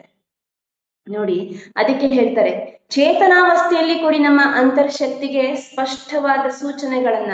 ಚೇತನಾವಸ್ಥೆ ಅಂತಂದ್ರೆ ಆ ಬಾಲ್ಯಾವಸ್ಥೆ, ಆ ಮಗು ಇರುತ್ತಲ್ಲ, ಮಕ್ಕಳಿಗೆ ನಾವು ಬಾಲ್ಯಾವಸ್ಥೆಯಲ್ಲಿ ಸ್ಪಷ್ಟವಾದ ಸೂಚನೆಗಳನ್ನ ನಾವು ಮಕ್ಕಳ ಮನಸ್ಸಿಗೆ ಕೊಡಬೇಕು. ಈಗ ನೋಡಿ, ಒಬ್ಬ ಬಾಲಕ, ಆ ಬಾಲಕ ಒಂದ್ಸತಿ ಮನೆಗೆ ಒಂದು ಚೀಟಿಯನ್ನ ತಗೊಂಡು ಬಂದು ಅಮ್ಮನಿಗೆ ಕೊಡ್ತಾನೆ. ಅಮ್ಮ, ಈ ಚೀಟಿಯನ್ನ ನನ್ನ ಶಿಕ್ಷಕರು ನಿನಗೆ ಕೊಡು ಅಂತ ಕೊಟ್ರು, ದಯವಿಟ್ಟು ಇದನ್ನ ತಗೊಳಮ್ಮ ಅಂದ್ರೆ ಆ ಚೀಟಿಯಲ್ಲಿ ಏನ್ ಬರ್ದಿತ್ತು ಅಂತ ಓದೋ ಶಕ್ತಿನೂ ಆ ಬಾಲಕನಿಗಿರ್ಲಿಲ್ಲ. ತಾಯಿ ಆ ಚೀಟಿಯನ್ನ ತೆಗೆದು ನೋಡ್ತಾಳೆ. ಅಮ್ಮ, ಆ ಚೀಟಿಯಲ್ಲಿ ಏನ್ ಬರ್ದಿದೆ? ಮಗು ಕೇಳತ್ತೆ. ಈ ಚೀಟಿಯಲ್ಲಿ ನೀನು ನಾಳೆಯಿಂದ ಶಾಲೆಗೆ ಹೋಗೋದು ಬೇಡವಂತೆ ಅಂತ ಬರ್ದಿದೆ ಮಗು. ಯಾಕೆ ಅಮ್ಮ, ಯಾಕೆ ಹೋಗ್ಬಾರ್ದು? ಯಾಕೆ ಅಂತಂದ್ರೆ ನೀನು ತುಂಬಾ ಜಾಣ ಅಂತೆ, ನಿನ್ನ ಬುದ್ಧಿಮತ್ತಿಗೆ ಸರಿಯಾಗಿ ಬೋಧನೆ ಮಾಡುವಂತಹ ಶಿಕ್ಷಕರೇ ಅವ್ರ ಸ್ಕೂಲಲ್ಲಿ ಇಲ್ವಂತೆ. ಹಾಗಾಗಿ ಈ ಜಾಣ ಹುಡುಗನನ್ನ ಮನೆಯಲ್ಲೇ ಕೂರಿಸ್ಕೊಂಡು ಪಾಠ ಮಾಡಿ ಸ್ಕೂಲಿಗೆ ಕಳಿಸ್ಬೇಡಿ ಅಂತ ಬರ್ದಿದ್ದಾರೆ. ಹೌದಾ ಅಮ್ಮ, ನಾನು ಅಷ್ಟು ಜಾಣ ಇದ್ದೀನ? ಮಗು ಕೇಳತ್ತೆ. ಹೌದು ಮಗು. ನೋಡಿ, ತಾಯಿ ಹೇಗೆ ಮಗುವಿಗೆ ಕಲಿಸ್ತಾಳೆ. ಆ ಮನಸ್ಸಿಗೆ ಏನನ್ನ ಕೊಡ್ತಾಳೆ? ನೀನ್ ಜಾಣ, ನೀನ್ ಏನನ್ನಾದ್ರೂ ಮಾಡೋ ಸಾಮರ್ಥ್ಯ ನಿನಗಿದೆ ಅಂತ ಹೇಳ್ಬಿಟ್ಟು ಆ ಚೇತನಾವಸ್ಥೆಯಲ್ಲಿ ಒಂದು ಸ್ಪಷ್ಟವಾದ ಒಂದು ಸೂಚನೆಯನ್ನ ಕೊಡ್ತಾ ಹೋಗ್ತಾಳೆ. ಮುಂದೊಂದು ದಿನ ಆ ಮಗು ಬೆಳೆಯತ್ತೆ, ಒಬ್ಬ ದೊಡ್ಡ ವಿಜ್ಞಾನಿ ಆಗತ್ತೆ ಅಲ್ವಾ? ನಾವೆಲ್ಲರೂ ಬೆಳಕಿನ ಕೆಳಗೆ ಕುತ್ಕೊಂಡು ಓದ್ತೀವಿ. ಬಲ್ಬ್ ಅನ್ನ ಕಂಡು ಹಿಡಿದಿರುವಂತಹ ಒಬ್ಬ ಶ್ರೇಷ್ಠ ವಿಜ್ಞಾನಿ ಥಾಮಸ್ ಆಲ್ವಾ ಎಡಿಸನ್ ಆ ಮಗು. ತನ್ನ ತಾಯಿ ಸತ್ತ ನಂತರ ತಾಯಿಗೆ ಸೇರಿದಂತಹ ವಸ್ತುಗಳನ್ನೆಲ್ಲ ಹುಡುಕ್ತಾ ಆಕೆ ಟ್ರಂಕ್ ಅನ್ನ ನೋಡಿದಾಗ ಅಂದು ಶಿಕ್ಷಕರು ಬರೆದಂತಹ ಚೀಟಿ ತಾಯಿ ಕೊಟ್ನಲ್ಲ, ಆ ಚೀಟಿ ಸಿಗುತ್ತೆ ಮಾಸ್ಟರ್ಸ್. ಮಗು ಓದಿ ಆ ಥಾಮಸ್ ಆಲ್ವಾ ಎಡಿಸನ್ ಧಾರಾಕಾರವಾಗಿ ಕಣ್ಣಲ್ಲಿ ನೀರು ಬರುತ್ತೆ. ಯಾಕೆ ಬರುತ್ತೆ ಅಂತಂದ್ರೆ ಆ ಚೀಟಿಯಲ್ಲಿ ಏನ್ ಬರ್ದಿತ್ತು, ನಿಮ್ಮ ಮಗ ದಡ್ಡ, ಅವನ ಕೈಯಲ್ಲಿ ಏನೂ ಆಗೋದಿಲ್ಲ, ಅವನಿಗೆ ಕಲಿಸುವಂತಹ ತಾಳ್ಮೆ ನಿಜವಾಗ್ಲೂ ಯಾರಿಗೂ ಇಲ್ಲ, ನಿಮ್ ಮಗುವನ್ನ ನೀವು ಮನೇಲಿ ಕೂರ್ಸ್ಕೊಂಡ್ಬಿಡಿ ಅಂತ ಹೇಳ್ಬಿಟ್ಟು ಬರ್ದು ಕಳಿಸಿರ್ತಾರೆ. ತಾಯಿ ಏನ್ ಹೇಳಿದ್ಲು, ನೀನ್ ತುಂಬಾ ಜಾಣ, ನಿನ್ನ ಸಾಮರ್ಥ್ಯಕ್ಕೆ ಪಾಠ ಮಾಡುವ ಜಾಣತನ ಅವರಲ್ಲಿಲ್ಲ, ನೀನ್ ತುಂಬಾ ಜಾಣ. ಆ ಪುಟ್ಟ ಚೇತನಾವಸ್ಥೆಯಲ್ಲಿರುವಂತಹ ಮನಸ್ಸಿಗೆ ಯಾವ ಇಂಟಿಮೇಷನ್ ತಾಯಿ ಕೊಟ್ಲು ಅಂತಂದ್ರೆ, ಒಂದು ದಿನ ಆತ ದೊಡ್ಡ ವಿಜ್ಞಾನಿಯೇ ಆಗೋದು. ಅದಕ್ಕೆ ಇಲ್ಲಿ ಒಂದು ಸಣ್ಣ ಉದಾಹರಣೆ, ನಾನು ಪ್ರತಿ ಸಾರಿ ಎಲ್ಲಿ ಹೋದ್ರೂ ಈ ಉದಾಹರಣೆಯನ್ನ ಕೊಡ್ತೀನಿ. ಇವತ್ ನಿಮ್ ಮುಂದೆನೂ ಇದನ್ನ ಕೊಡೋದಕ್ಕೆ ತುಂಬಾ ಇಷ್ಟಪಡ್ತೀನಿ. ಯಾಕೆ ಅಂತಂದ್ರೆ ಇವತ್ತು ತಂದೆ ತಾಯಿಗಳು ಕಣ್ಣಿಗೆ ಕಾಣಿಸುವಂತಹ ಗುರುಗಳು ಅಲ್ವಾ. ಈ ಮಹಾಭಾರತ ಎಲ್ಲರಿಗೂ ಗೊತ್ತಿದೆ, ಕುರುಕ್ಷೇತ್ರ ಯುದ್ಧದ ಬಗ್ಗೆ ಗೊತ್ತಿದೆ. ದುರ್ಯೋಧನ ಸಿಂಹಾಸನಕ್ಕೋಸ್ಕರ ಎಷ್ಟು ಘೋರ ಯುದ್ಧ ನಡೀತು ಪಾಂಡವರಿಗೂ ಕೌರವರಿಗೂ ಅನ್ನೋದು ನಿಮಗೆ ಗೊತ್ತಿದೆ, ನಮಗೆಲ್ಲರಿಗೂ ಗೊತ್ತಿದೆ. ಆದ್ರೆ ಗೊತ್ತಾದ್ಮೇಲಿಂದು ಒಂದು ಘಟನೆಯನ್ನ ನಿಮ್ಮ ಮುಂದೆ ಇಡೋದಿಕ್ಕೆ ಇಷ್ಟಪಡ್ತೀನಿ. ಯಾವ್ದಪ್ಪ ಅಂತಂದ್ರೆ, ಎಲ್ಲ ಪಾಂಡವರಲ್ಲಿ ಧರ್ಮರಾಯ ಒಬ್ಬ ಬಿಟ್ರೆ ಇನ್ನೆಲ್ಲರಿಗೂ ಸ್ವಲ್ಪ ನರಕ ದರ್ಶನ ಆಗಿ ನೆಕ್ಸ್ಟ್ ಎಲ್ಲರೂ ಸ್ವರ್ಗಕ್ಕೆ ಹೋಗ್ತಾರೆ. ವಿಷಯಕ್ಕೆ ಬಂದ್ಬಿಡ್ತೀನಿ. ಸ್ವರ್ಗದಲ್ಲಿ ಹೋದಾಗ ಸ್ವರ್ಗದಲ್ಲಿರುವಂತಹ ಸಿಂಹಾಸನದಲ್ಲಿ ದುರ್ಯೋಧನ ರಾರಾಜಿಸ್ತಾ ಇರ್ತಾನೆ. ಎಲ್ಲರಿಗೂ ಆಶ್ಚರ್ಯ ಆಗತ್ತೆ, ಪಾಂಡವರಿಗೆಲ್ಲ. ಕೃಷ್ಣನಿಗೆ ಕೇಳ್ತಾರೆ, ಶ್ರೀಕೃಷ್ಣ ಇಷ್ಟು ಅನ್ಯಾಯ ಮಾಡಿದ್ನಲ್ಲ ದುರ್ಯೋಧನ, ಇವನಿಗೆ ನೀನು ಸ್ವರ್ಗದಲ್ಲಿರುವಂತಹ ಸಿಂಹಾಸನವನ್ನ ಕೊಟ್ಟಿಯಾ ಕೃಷ್ಣ ಅಂತ ಕೇಳ್ತಾನೆ. ಅದಕ್ಕೆ ಶ್ರೀಕೃಷ್ಣ ಒಂದು ಮಾತನ್ನ ಹೇಳ್ತಾನೆ. ಶ್ರೀ ಕೃಷ್ಣ ಏನ್ ಹೇಳ್ತಾನೆ, ದುರ್ಯೋಧನ ಎಷ್ಟು ಸೆಣಸಾದ ಈ ಸಿಂಹಾಸನಕ್ಕೆ ಅಂತಂದ್ರೆ, ವೀರ ಮರಣವನ್ನ ಅವನು ತಗೊಂಡ, ಸಾಯೋ ತನಕ ಅವನ್ ಛಲ ಬಿಡ್ಲಿಲ್ಲ. ಹಾಗಾಗಿ ಅವನ ಆ ಛಲಕ್ಕೆ, ಅವನ ಆ ವೀರ ಮರಣಕ್ಕೆ ನಾನು ಅವನಿಗಿದ್ದಂತಹ ಸಿಂಹಾಸನದ ಮೇಲೆ ಇರುವಂತಹ ಆ ಛಲಕ್ಕೆ ನಾನಿವತ್ತು ಸ್ವರ್ಗದಲ್ಲಿರುವಂತಹ ಸಿಂಹಾಸನವನ್ನ ಕೊಟ್ಟಿದ್ದೀನಿ. ಆದರೆ ಇವನ ಬದಲಾಗಿ ನಾನು ಧೃತರಾಷ್ಟ್ರ, ಇವನ ತಂದೆ ತಾಯಿ ಧೃತರಾಷ್ಟ್ರ ಮತ್ತೆ ಗಾಂಧಾರಿಗೆ ನರಕವಾಸವನ್ನ ಕೊಟ್ಟಿದ್ದೀನಿ. ನೋಡಿ, ನಾವೆಲ್ಲರೂ ಇದನ್ನ ತಿಳ್ಕೋಬೇಕು. ಯಾಕೆ ಅಂತಂದ್ರೆ ದುರ್ಯೋಧನನನ್ನ ಆ ಚೇತನಾವಸ್ಥೆಯಲ್ಲಿ ಅವನ ಮನಸ್ಸಿಗೆ, ಅವನಿಗೆ ಸರಿಯಾದ ಸ್ಪಷ್ಟತೆಯನ್ನ ತಂದೆ ತಾಯಿಗಳು ತೋರ್ಸಿದ್ರೆ ಏನಾಗ್ತಾ ಇತ್ತು, ಆತನು ಕೂಡ ಒಬ್ಬ ಒಳ್ಳೆಯ ವ್ಯಕ್ತಿ ಆಗ್ತಾ ಇದ್ದ. ಆದರೆ ಧೃತರಾಷ್ಟ್ರ ಹುಟ್ಟು ಕುರುಡ, ಗಾಂಧಾರಿ ಗಂಡನಿಗೆ ಕಣ್ಣು ಕಾಣ್ತಾ ಇಲ್ಲ ಅಂತ ತಾನು ಕಣ್ಣಿಗೆ ಬಟ್ಟೆ ಕಟ್ಕೊಂಡು ಕುತ್ಕೊಂಡು ತನ್ನ ಮಕ್ಕಳು ಏನ್ ಮಾಡ್ತಿದ್ದಾರೆ ಅಂತಾನೆ ನೋಡ್ಲಿಲ್ಲ. ಆಕೆ ಇವತ್ತು ನಾವೆಲ್ಲರೂ ಗಾಂಧಾರಿಗಳಾಗಿದ್ದೀವಲ್ಲ, ನಮಗೂ ಕೂಡ ಹೆತ್ತವರಿಗೆ ಹೆಗ್ಗಣವೇ ಮುದ್ದು ಎಂಬಂತೆ ಏನಾಗ್ಬಿಟ್ಟಿದೆ, ನಾವು ಎಲ್ಲೋ ಒಂದು ಕಡೆ ಮಕ್ಕಳು ದಾರಿ ತಪ್ಪೋದಕ್ಕೆ ಕಾರಣ ಆಗ್ತಾ ಇದ್ದೀವಿ. ಮಕ್ಕಳು ಮಾಡಿದ ತಪ್ಪಿಗೆ ಮುಂದೊಂದು ದಿನ ನಾವು ಶಿಕ್ಷೆ, ನಮಗೆ ಭಗವಂತ ಶಿಕ್ಷೆ ಕೊಡಬಾರ್ದು, ಗಾಂಧಾರಿಗೆ ಆದಂತಹ ಸ್ಥಿತಿ ನರಕವಾಸ ನಮಗಾಗ್ಬಾರ್ದು ಅಂದ್ರೆ ಆ ಚೇತನಾವಸ್ಥೆಯಲ್ಲೇ ಒಳ್ಳೆಯ ಹಾದಿಯನ್ನ ನಾವು ಮಕ್ಕಳಿಗೆ ಕೊಡ್ತೀವಿ. ಹಾಗಾದ್ರೆ ನಮ್ಮನ್ನ ನಾವಾಗಿ ಗುರುತಿಸ್ಕೊಳ್ಳೋದಿಕ್ಕೆ, ಅವರನ್ನ ಅವರಾಗಿ ಗುರುತಿಸ್ಕೊಳ್ಳೋದಿಕ್ಕೆ ಬಹಳಷ್ಟು ದಾರಿ ನಮಗೆ ಈ ಯೂನಿವರ್ಸ್ ಅಂದ್ರೆ ಈ ಭಗವಂತ ಕೊಡ್ತಾ ಹೋಗ್ತಾನೆ. ನೋಡಿ, ಬಂದು ನಾವೆಲ್ಲ ತಿಳ್ಕೊಳ್ಳೋಣ, ನಾವೆಲ್ಲರೂ ಈ ಜಗತ್ತಿಗೆ ಬಂದಿದ್ದೀವಿ. ಎಷ್ಟು ಮನುಷ್ಯ ಉತ್ಕೃಷ್ಟ, ಎಷ್ಟು ಶ್ರೇಷ್ಠ ಅಂತಂದ್ರೆ, ಈ ಮಿಲಿಟರಿಯಲ್ಲೆಲ್ಲ ನೀವು ನೋಡ್ಬೋದು, ನಾಯಿಗಳನ್ನ ಅವ್ರು ಅಪಾಯಿಂಟ್ ಮಾಡ್ಕೊಳ್ತಾರೆ, ಮಿಲಿಟರಿ ಆಫೀಸರ್ಸ್ ಅಲ್ವಾ, ಟ್ರೈನಿಂಗ್ ನ ಕೊಡ್ತಾರೆ. ಹೇಗೆ ಸೈನ್ಯದಲ್ಲಿ ನಾಯಿಗಳಿಗೆ ಟ್ರೈನಿಂಗ್ ಅನ್ನ ಕೊಡ್ತಾರೆ ಅಂತಂದ್ರೆ, ಒಬ್ಬ ವ್ಯಕ್ತಿ ಹೇಗ್ ಮಾಡ್ತಾನಲ್ಲ ಅಷ್ಟು ಚೆನ್ನಾಗಿ ಕಾರ್ಯವನ್ನ ನಾವು ನಿರ್ವಹಿಸ್ತಾ ಇರ್ತವೆ ಅಲ್ವಾ. ಸರ್ಕಸ್ ಕಂಪನಿಯಲ್ಲಿ ಅಂತಹ ಆನೆ ಸಿಂಹಗಳನ್ನೇ ಪಳಗಿಸ್ಕೊಂಡಿರುವಂತಹ ಮನುಷ್ಯ, ಆನೆ ನೋಡಿ ಒಂದು ದೇವಸ್ಥಾನದಲ್ಲಿ ದೇವರಿಗೆ ಎಷ್ಟೊಂದು ಸೇವೆ ಕೊಡ್ತಾ ಇರುತ್ತೆ, ಗೋಮಾತೆ ಎಷ್ಟು ಸೇವೆಯನ್ನ ಕೊಡ್ತಾರೆ. ಇಂತಹ ಪ್ರಾಣಿಗಳೇ ಹಾಗೆ ಮಾಡ್ತಿರುವಂತಹ ಇನ್ನು ಮನುಷ್ಯ ಎನ್ನುವಂತಹ ಶ್ರೇಷ್ಠ ಪ್ರಾಣಿ ಈ ಜಗತ್ತಿಗೆ ಬಂದಿರುವಂತಹದ್ದು ದುಃಖಿಸುತ್ತಾ ದೈನ್ಯತೆಯಿಂದ ದಿಕ್ಕೇ ತೋಚದೇ ಇರುವಂತಹ ಪರಿಸ್ಥಿತಿಯಲ್ಲಿ ಅಳ್ಕೊಂಡು ಕೂರಕ್ ನಾವ್ಯಾರು ಈ ಜಗತ್ತಿಗೆ ಬಂದಿಲ್ಲ. ಕಷ್ಟ ಸುಖ, ಪಾಸಿಟಿವ್ ನೆಗೆಟಿವ್ ಇತ್ತ ಪಾಸಿಟಿವ್ ಆಗಿ ಅದನ್ನ ನೋಡ್ಕೊಳ್ಳುವಂತಹ ಇಷ್ಟಪಡ್ತೇನೆ. ಭಾರತದ ಮೊಟ್ಟ ಮೊದಲ ಅಂಗವಿಕ ಮಹಿಳೆ ಅರುಣಿಮಾ ಸಿನ್ಹಾ ಪರ್ವತ ಮೌಂಟ್ ಎವರೆಸ್ಟ್ ಅನ್ನೇ ಹತ್ತಿ ಬಿಡ್ತಾರೆ. ಟೈಮ್ ಆಗ್ತಾ ಬಂತು, ಸಂಕ್ಷಿಪ್ತವಾಗಿ ಹೇಳ್ತೇನೆ. ಆಕೆ X national level volleyball player. ಈ ಪ್ಯಾರಾಮಿಲಿಟರಿ ಫೋರ್ಸ್ ಎಕ್ಸಾಮ್ ಅನ್ನ ಬರಿಬೇಕು ಅಂತ ಹೇಳ್ಬಿಟ್ರು ಟ್ರೈನಲ್ಲಿ ಹೋಗ್ಬೇಕಾದ್ರೆ ದರೋಡೆಕೋರರೊಳಗೆ ದರೋಡೆ ಮಾಡೋಕ್ ಬಂದು ಅದರಿಂದ ತಪ್ಪಿಸ್ಕೊಳಕ್ ಹೋಗಿ ಮೂವಿಂಗ್ ಟ್ರೈನ್ ಇಂದಾನೆ ಬಿದ್ದ್ಬಿಡ್ತಾಳೆ. ಯಾವ ತರ ಬಿದ್ದ್ಬಿಡ್ತಾಳೆ ಅಂತಂದ್ರೆ ನೆಕ್ಸ್ಟ್ ಒಂದು ರೈಲ್ವೆ ಟ್ರ್ಯಾಕ್ ಅಲ್ಲಿ ಬಿದ್ದು, ಇದ್ಯಾವುದು ಕಟ್ಟು ಕತೆ ಅಲ್ಲ, ಅರುಣಿಮಾ ಸಿಂಹಳ ಜೀವನದಲ್ಲಿ ನಡೆದಂತಹ ಕತೆ. ಆಕೆ ಬಿದ್ದಿರ್ತಾಳೆ, ಆ ಬಿದ್ದಿದ್ ಫೋರ್ಸಿಗೆ ಇನ್ನೊಂದು ಟ್ರೈನ್ ಆಕೆಯ ಕಾಲ ಮೇಲೆ ಹತ್ಕೊಂಡು ಹೋಗುತ್ತೆ. ಸಂಜೆ ಅಷ್ಟು ರಕ್ತದ ಮಡುವಿನಲ್ಲಿ ಒದ್ದಾಡ್ತಾ ಬಿದ್ದಿರುವಂತಹ ಅರುಣಿಮಾ ಸಿನ್ಹಾಳನ್ನ ಕಾಪಾಡೋಕಲ್ಲಿ ಯಾರೂ ಇರೋದಿಲ್ಲ. ನಿರ್ಜನವಾದಂತಹ ಪ್ರದೇಶ, ಅಲ್ಲಿರುವಂತಹ ನಾಯಿಗಳು, ಪ್ರಾಣಿಗಳು ಆಕೆಯ ಇಂಜೂರ್ಡ್ ಆಗಿರುವಂತಹ ಲೆಗ್ನ, ಆ ಕಾಲನ್ನ ಕಿತ್ತು ತಿಂತಾವೆ ಅವಳ ಮುಂದೆನೆ. ನಮ್ಮಂತವ್ರಾದ್ರೆ ಅಲ್ಲೇ ಪ್ರಾಣ ಬಿಟ್ಬಿಡ್ತಿದ್ವು ಏನೋ. ಬದುಕ್ಲೇಬೇಕು ಅನ್ನೋಂತಹ ಛಲವನ್ನ ಇಟ್ಕೊಂಡು ಆ ದಿನವನ್ನ ಕಳೀತಾಳೆ. ನೆಕ್ಸ್ಟ್ ಬಂದಾಗ ಅಲ್ಲಿರುವಂತಹ ದನಗಾಹಿಗಳು ಕರ್ಕೊಂಡೋಗಿ ಹತ್ತಿರವಿರುವಂತಹ ಹಾಸ್ಪಿಟಲ್ ಅಲ್ಲಿ ಆಕೆಗೆ ಸೇರಿಸ್ತಾರೆ.